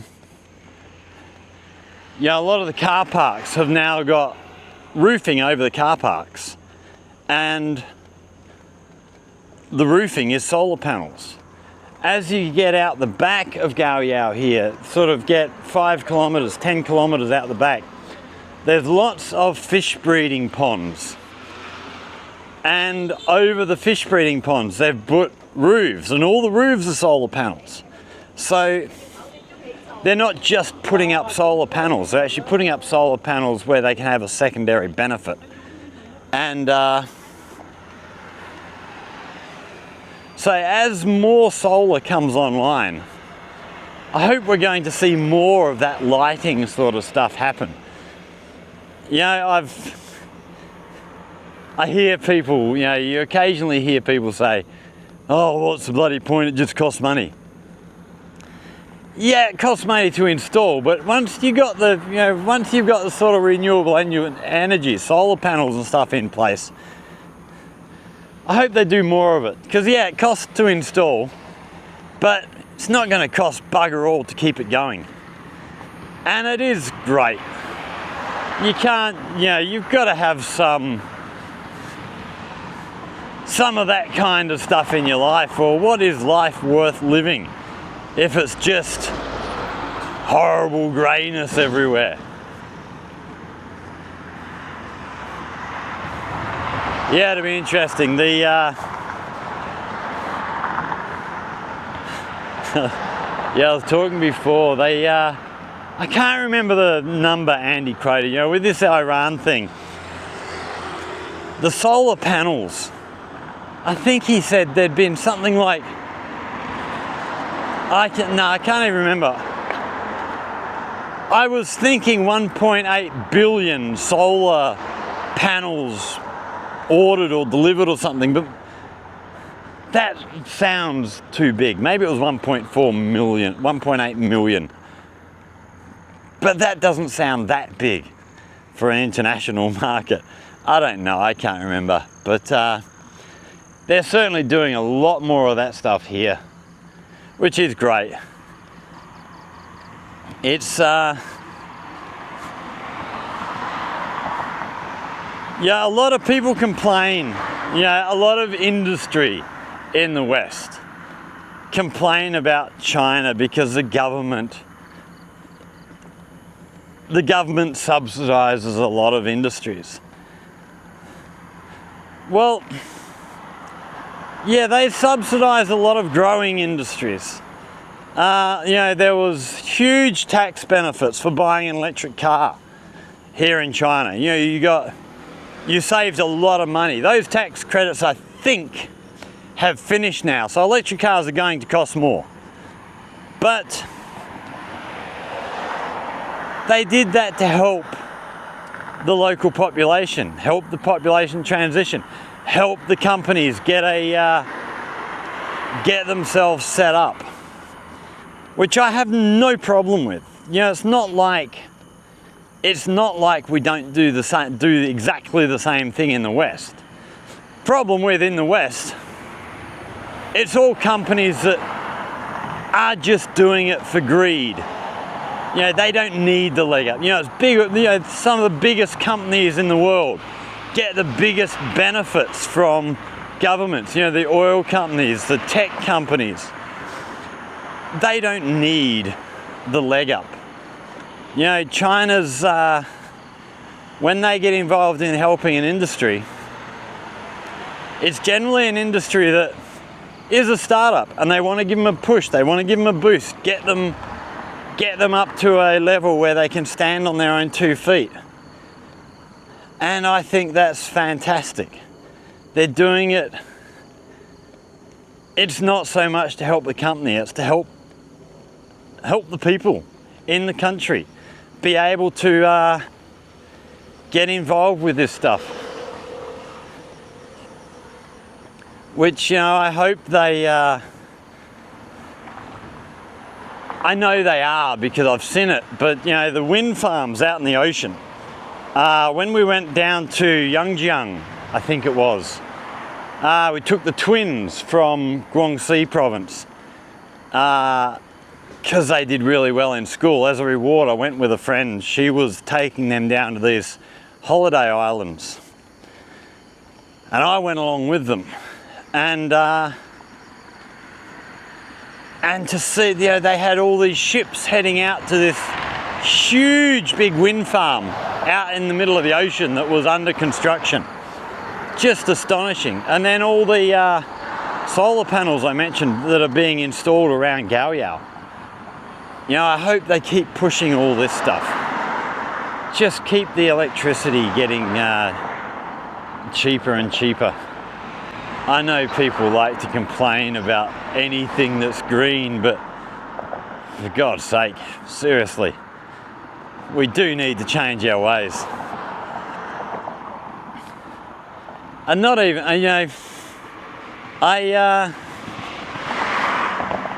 tend to not use the environmental argument anymore for, getting rid of these gas cars, petrol cars and stuff, and transitioning to electric. Because the people who are going to argue that climate change is a hoax and stuff, we're not going to change their minds anyway. My thing is, just stop putting the shit that comes out of the exhaust pipes in the air that we have to breathe. I mean, that's a good enough excuse for me to get rid of these cars off the road and eventually transition to a full electric transport network. It'd be a fantastic thing. Forget climate change, it'd be a fantastic thing just for your own individual health. I remember there was a post somewhere I saw on Facebook about electric cars, and some idiot made the comment that, oh yeah, but electric cars, they just catch fire, rah-de-rah. And the amount of people that jumped on this guy and came with actual statistics and studies and empirical data that showed that, petrol cars catch fire and burn at a rate, I think it was something like 6 times higher than electric cars. And it might have been higher than that. I can't actually remember the figures, but it was a much higher number. But you don't hear about them stories in the media. The only time you hear about cars catching fire is when it's an electric car, which with the new sodium batteries that are coming out, that who's working on that? Is that BYD or is that CATL? I can't remember which company, but working on sodium batteries, getting rid of the lithium ion batteries and moving towards sodium. If they can make that work, I think that's probably going to kill any argument about batteries catching fire anymore. It's just not going to happen. And when they did a study, I think it was a study in Australia of battery fires in cars, and all of the battery fires that happen in cars were from accidents. A car crashing and the battery splitting and whatever catching fire, or the car being caught in a fire and therefore the battery goes up because there's a bushfire go through or something, or it's parked in a garage and there's a house fire and the car catches fire because it's in a fire. I don't think they had a single case of a battery just spontaneously catching fire. It just never happened. So, but when you look at the amount of crashes, the number of crashes, and the percentage of battery, electric cars compared to petrol cars that caught fire after a crash, again, the petrol cars were way, way more likely to catch fire. It's just, no comparison. And yet you don't hear about them in the news. It's just another of those cases of, it's not so much they're lying to you, they're just not telling you the whole truth.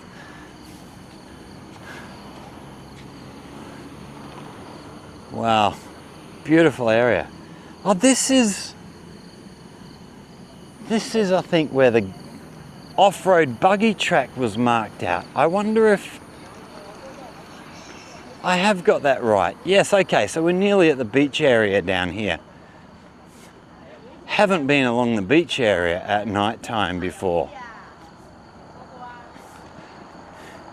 In fact, I think, yes, this roadway down here is where they generally, during Spring Festival, up on the side of the road here, they'll put up like a demountable little shop, temporary shop, where they sell fireworks. And then people come down this little roadway here and set their fireworks off down here and sit over the other side of the river, and you just watch fireworks shooting up here all night. It's bloody brilliant. Really, really good.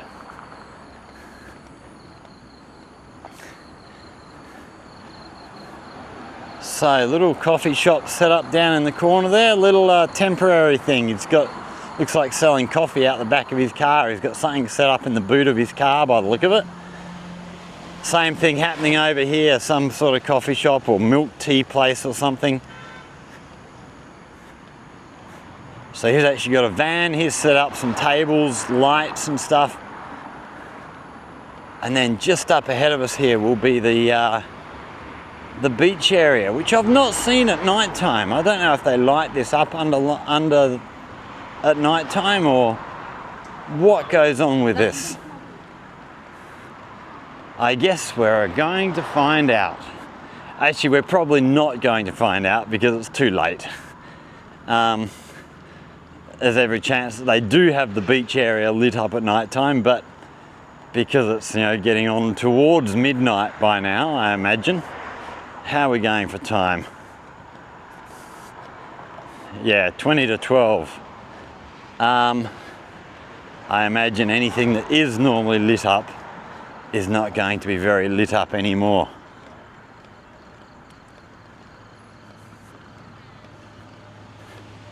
So there's lots of little tables and chairs set up along here. So a lot of people will come and they'll just have temporary stands, much like what we'll see just up here. A little temporary stand selling whatever they're selling, and then tables and chairs set up along the sideline down here.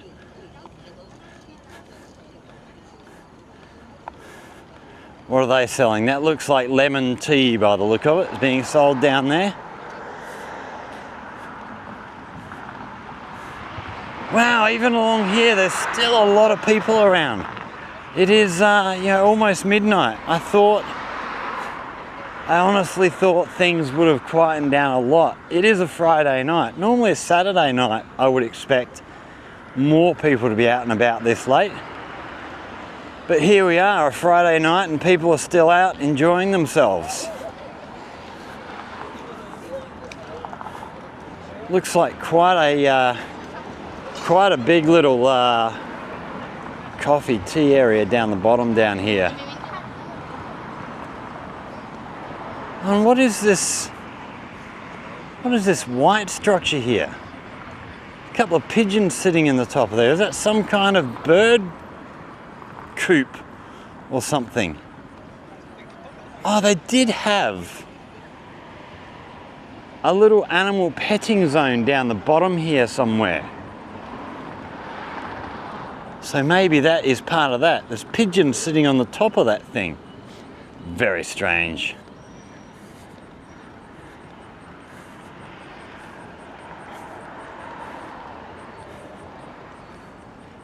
Okay, we're getting into the beachy area now, which will be just up. We're going to duck off to the right.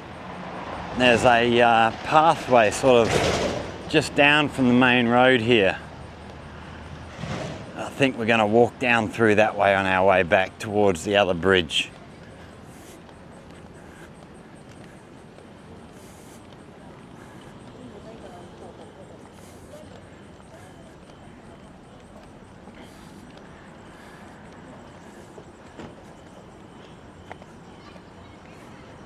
Yeah, we'll go for a walk down the bottom. Take you for a wander through this area.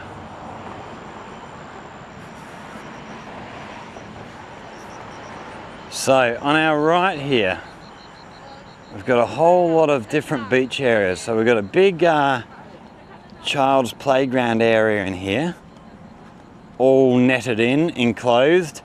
And then from there, all the way along is beaches. Well, I think they call them beaches. I would call them sand pits because it's not like they go down into the ocean or into the river, but they are by the river, so it's close enough, I guess. It'll be really interesting to see when the river floods, how all this stuff survives, how high the river gets up to here. So yeah, all sand areas down there in front of us. But we might actually stick around this side. Little coffee shop in here. I can't believe all these places are still open so late. I'm really impressed. Gao Yao's a lot more lively than I remember it.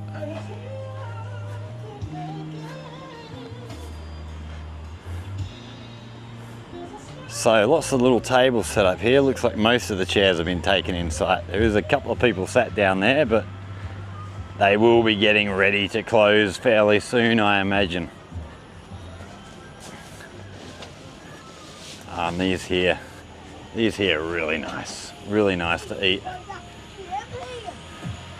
So lots of little tables and chairs set along here. Quite a few people still out and about. Different types of drinks and foods along here. Hershey's syrup. Oh, we've got a little... Okay, we're going to have to be back here sometime. We've got some... Hello. Looks like, what do they call them? Waffles. We're going to have to come back there and try their waffles sometime. I'd never actually had a waffle before until we went to... when we went over to Yunfu for the football. Wow, look at this they've done up the top here. Wow, that looks spectacular.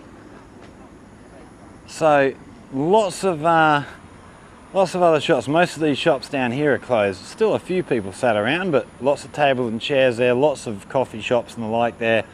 We're going to actually duck upstairs here. Wow, we are going to be back to that waffle place and try their waffles. Yeah, we went and had waffles in this place in Yunfu when we went over for the football. And they were great, really, really good. I was really impressed with them. But look at this that they've put up the top here. This is all brand new. That looks amazing. We've got some ladies down here, looks like doing some kind of promotional shoot for something, some kind of drinks. These just look spectacular, really, really nice. What a great way to give some shelter from the sun. And they look spectacular under lights, reflecting. I don't know how well that's coming up in the camera. But that looks absolutely spectacular. Brilliant. Great job, Gal. You're doing so well.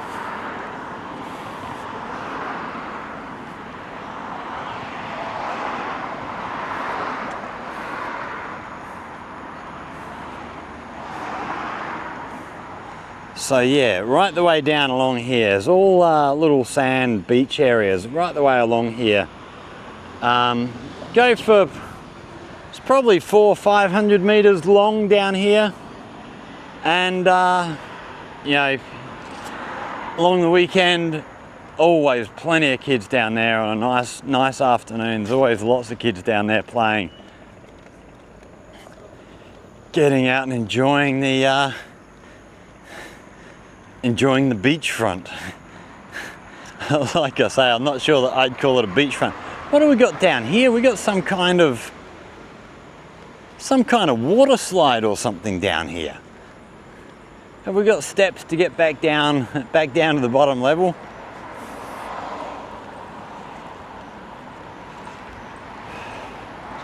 We don't. But this here,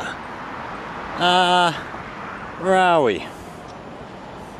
Just down in here. This looks like some kind of water slide going down the hill. Wow. A few more rides up along here as well. Rides for the kids to keep them entertained. So as we go along, we've got more beaches down here. So they're all sort of separated as well. They're at different levels and stuff.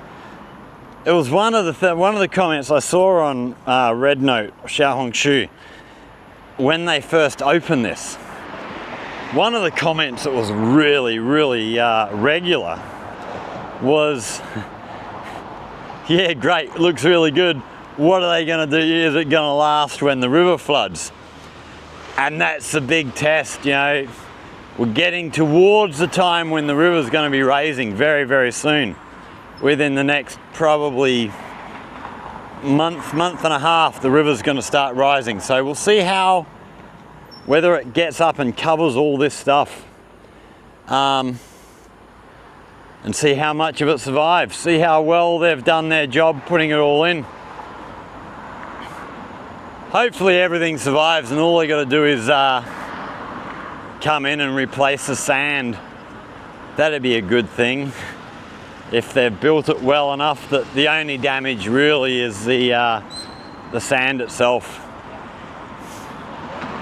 Because if it does end up underwater, they will have to, you know, it'll be all muddy and just horrible, so they will have to replace that. We are getting now close down towards the bridge at the other end, which is probably where we're going to end this video. We'll make our way down, get onto that bridge and finish up as we walk over. Because it is going to be a long video, this one. But I just wanted to get out and walk and talk, and I think I've done all right. I think I've managed to talk non-stop for, however, I can't see the timer on this to see how long this video is. We must be a couple of hours by now. I think it was around 9:30 we started, and we're getting on towards midnight, so 2.5 hours. If you've made it this far, well done. You're a glutton for punishment. Or you're the sort of person like me. I mean, I'm not really into watching, you know, like TikTok and stuff. I've never used that stuff. I'm not interested in those short videos stuff. I like to put on a long video, an hour-long interview or whatever it is I'm listening to, and just have it playing while I'm off pottering around doing other things around the house. You know, doing the dishes or cleaning up, sweeping the floor, whatever I'm doing. Yeah, I like long videos. So if you've made it this far, you must be of a similar mind to me. Or you're just a glutton for punishment.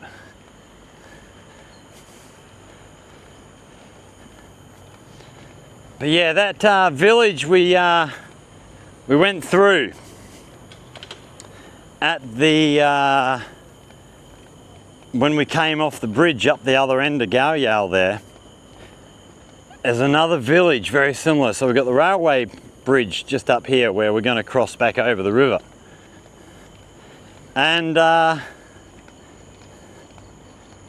just beyond that is another similar village. They've done everything up a little bit different. It's not a, oh, we're going to stop here and take the thongs off the feet. Just walk with my bare feet on these blocks for a little while. Yeah, this other village, you know, it's different, but it's done up in a similar way. All the buildings painted up and stuff. Yeah, they've done such a great job. And that's, again, it's the same company again, or same organisation that's done Golden Elephant Mountain has done this other village.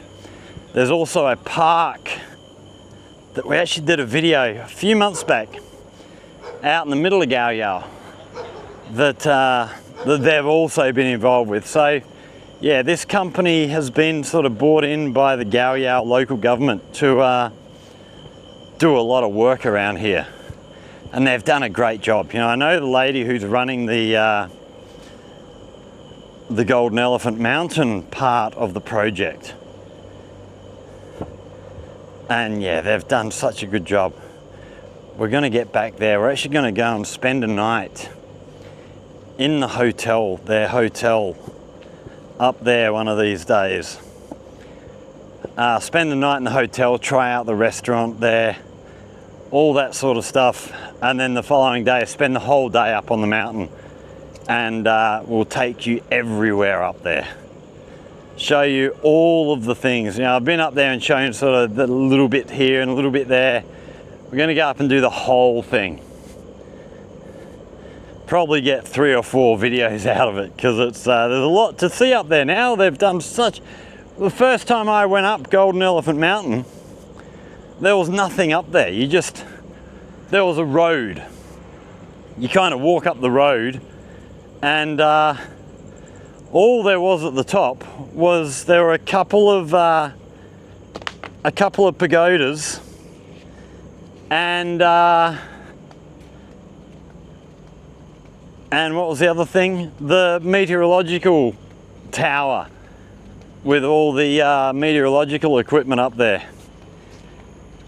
And there's so much more stuff to see up there now. It's fantastic. They have, yeah, they've been doing a lot of work out here in Gaoyao. And I need to start getting over here more and having a better look around at what's going on over here, because they are doing a phenomenal job.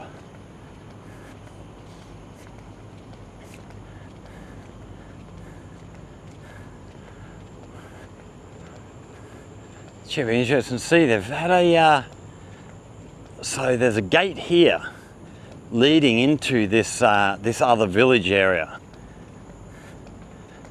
Interesting to see if they've done any more, because it's sort of been half constructed, but they've sort of stopped doing the work here. They've I guess they're focusing on other places at the moment, and the workers haven't got back here yet.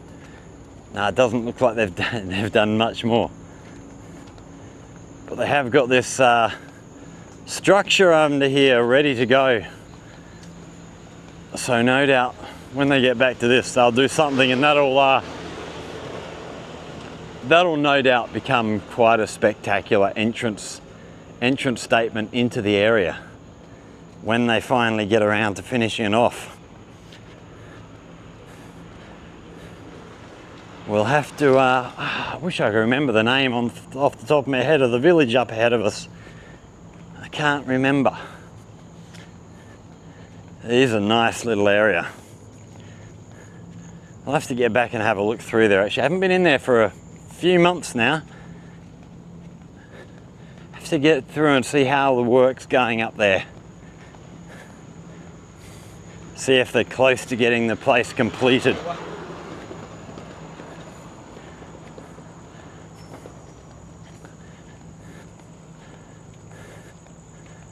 Whee! Okay, we're almost onto our railway bridge. Not too much further to go.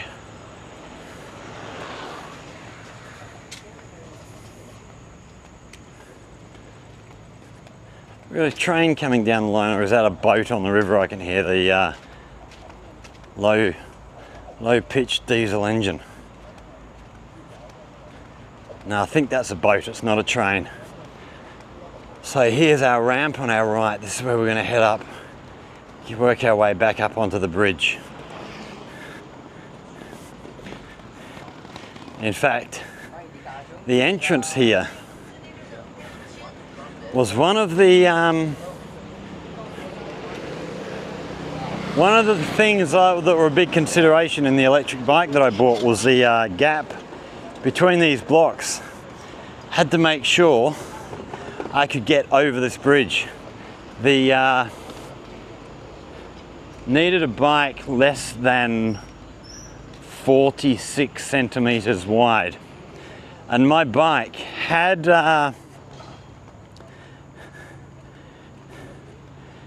were some little plastic bits that, where you put your feet, there were some little plastic bits you could attach, so that if you got a pillion passenger on behind you, they had somewhere to put their feet. And I had to tell them, no, don't put them on. If you put them on, my bike will be too wide and I won't be able to get onto this sort of walkway area to get over the bridge. I would have to go up the top on the roadway, and I didn't really want to be stuck having to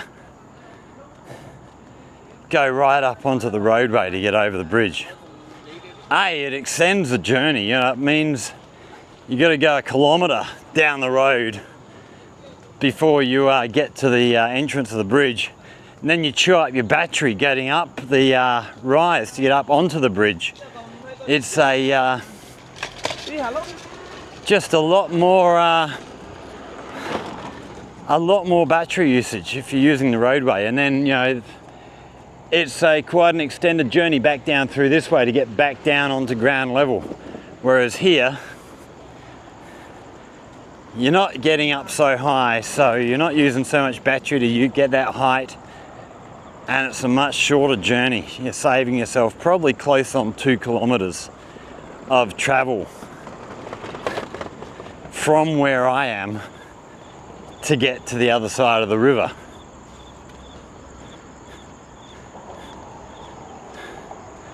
So we've got roadway up here, we've got roadway up over the top over here, and then the same level as us along here is the railway line.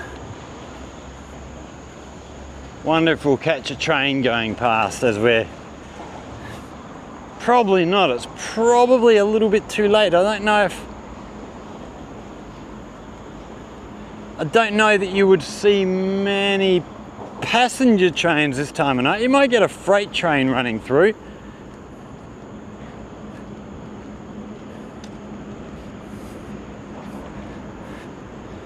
So heading back over to Looong now. Wow, that's a good little walk. I should have had my watch on. It could have told me how far I walked, but I didn't even think about it.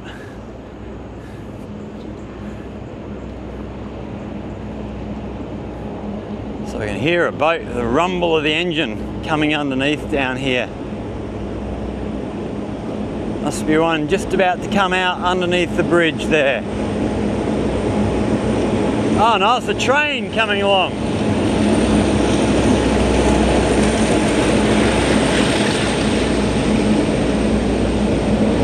Freight train rumbling by. Well, that answers the question. We do still get trains at this time of night.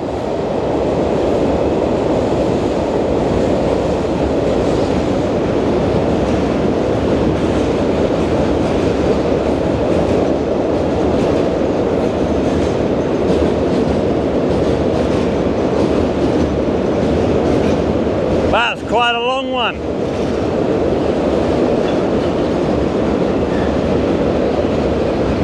Must be ending soon.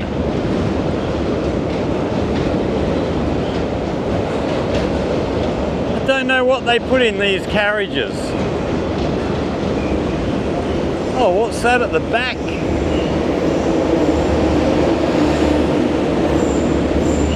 Wow, no idea what this is. Well, I got no idea. I don't know. But that was one of the longer trains I've seen coming along here.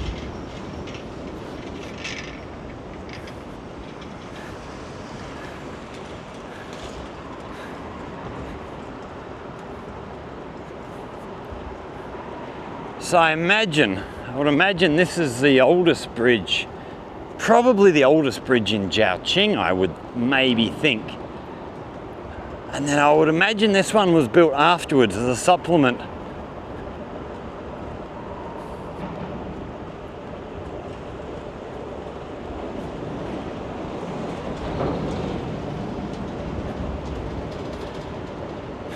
And here we do have a boat heading out underneath us. Heading down towards the port.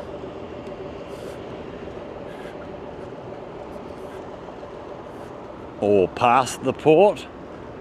Who knows where he's going.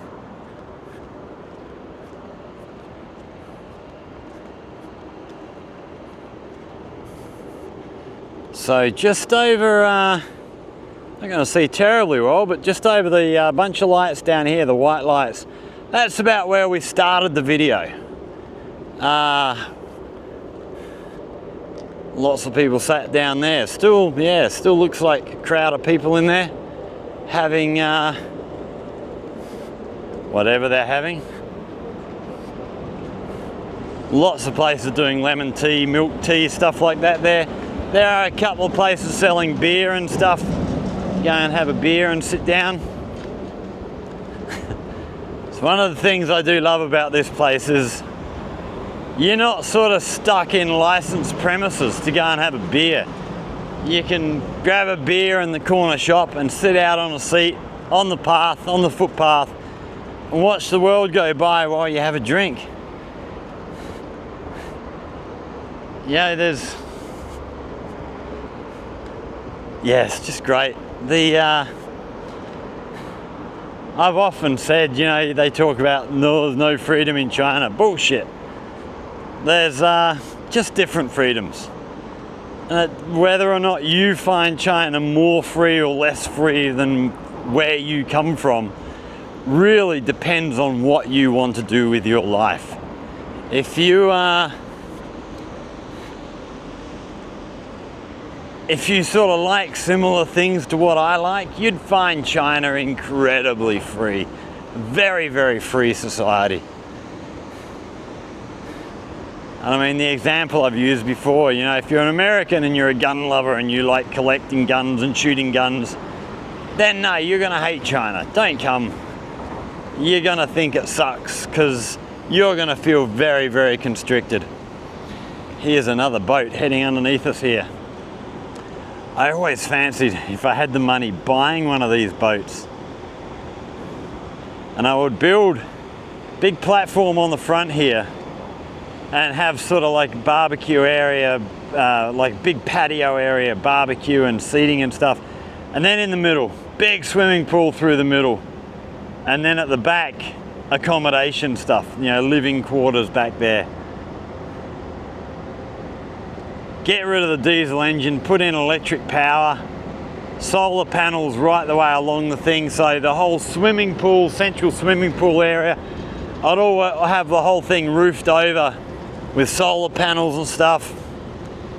I could imagine doing that and just living on the river, trawling up and down and around the rivers of China. It'd be such a great life.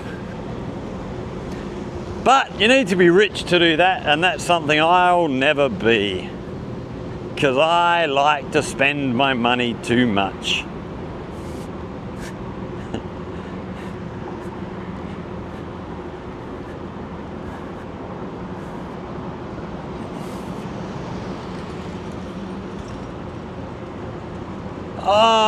We're almost back over the river, almost back home.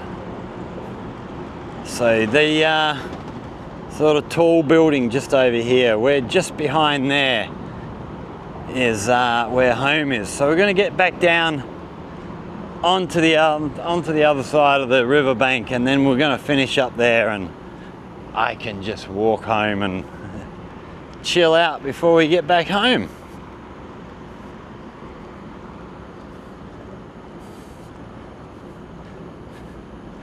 This over here, they've got new lights on this, I was going to say spiral, helix that takes you back down, you know, if you're on a bike, takes you back down to ground level. And they've done a really good job, looks good. They've resurfaced the whole thing. Done a great job. Hopefully they're going to get around to resurfacing all of this, and because it is a bit bumpy in places through here on the bike. It's not too bad, but yeah, they've done that much, they might as well finish it off and do the whole job. You know, they've done all these paths along the riverbanks on either side. You know, really the only thing left, once they finish the path out, sort of way out the other end of Galyal there, once they finish that, the only real parts that will need any work are the bridge crossings, and only really this one. This is the oldest of them. The bridge that we walked over up the other end there is brand new, so that path is fine. And the one on the eastern bridge, I haven't been over the footpaths on that for quite a long time. I can't remember what they're like, but we are nearly, oh no, we got 10% battery still. We'll get down to the other end, get down to ground level before we finish up, and then turn off. It's the closest I've come to using the whole battery on this camera ever. Normally, if I've done a video that lasts this long, I've normally had a couple of breaks in between, and when I have a break, I'll chuck it on the power bank and just top the battery up. We're down to 10%. I've never got the battery on this down to 10% before. And it was only, I mean, I've got the extended battery on the bottom of this as well. But both the camera itself and the extended battery cover were both at 80% when I started. And that was, what are we looking now? 2 hours and 40 minutes ago. So, full batteries, you'd be getting 3.5 hours out of this, which is pretty damn good for such a small camera. I mean, we talk about, you know, we're looking at sort of choosing between the Pocket 3. Have a look at this bridge here under the lights. That does look really good. They've got lights underneath, which you can't really see so well from this angle. We'll see better once we get down. But different colors underneath there. They look fantastic. Right, nothing behind us. We can cross the other side here. So we're not going to walk around there. We're going to take the steps. Yeah, I mean, we're looking between the Pocket 4P and the Insta360 Luna. But I have to say, this Pocket 3 has been absolutely brilliant. There's a couple of little things, little niggles that I have, you know, the lack of a zoom, and just the color profile. When you're at nighttime, like going through the Arcade Street, the tourist street here, where there's sort of lots of, you know, bright lights and stuff at nighttime, it doesn't actually look as good as using my phone camera. Although I suspect that is probably more to do with me just not being that good at getting the most out of my camera than it is a fault with the camera itself. Yeah, I'm sure there's settings on here I could play with and get more out of it, but I just never have.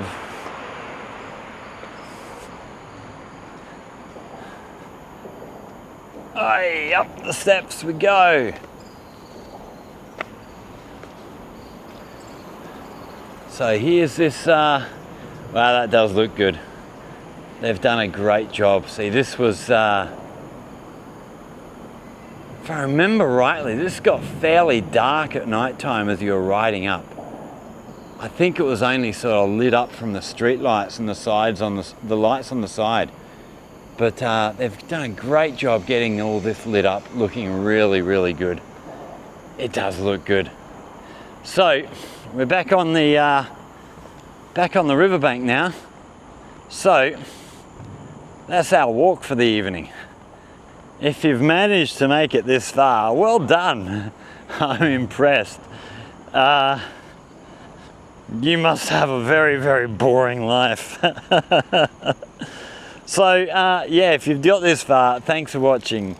Much appreciated. Anyone that's watched this far in this just hugely long video, well done. You've got my admiration for sitting through it all. So yeah, like, share, subscribe. Questions or comments down there in the comment section on anything we've talked about or anything you've seen tonight. Facebook, A Scot in China, come and join the group. And as always, if there's anything you'd like to know about life here in China, in Guangdong, here in Jiaoqing, again, down there in the comment section, if you come up with a good idea for a video, I'll go and make a video just for you, help you learn the things that you want to learn. But for now, it's time to get home, have a shower, and get my ass to bed. Because, yeah, I'm been pretty busy at school. I'm pretty bloody tired. So, yeah, thanks for watching, everybody. Stay safe, and we will see you all in the next one. Cheers.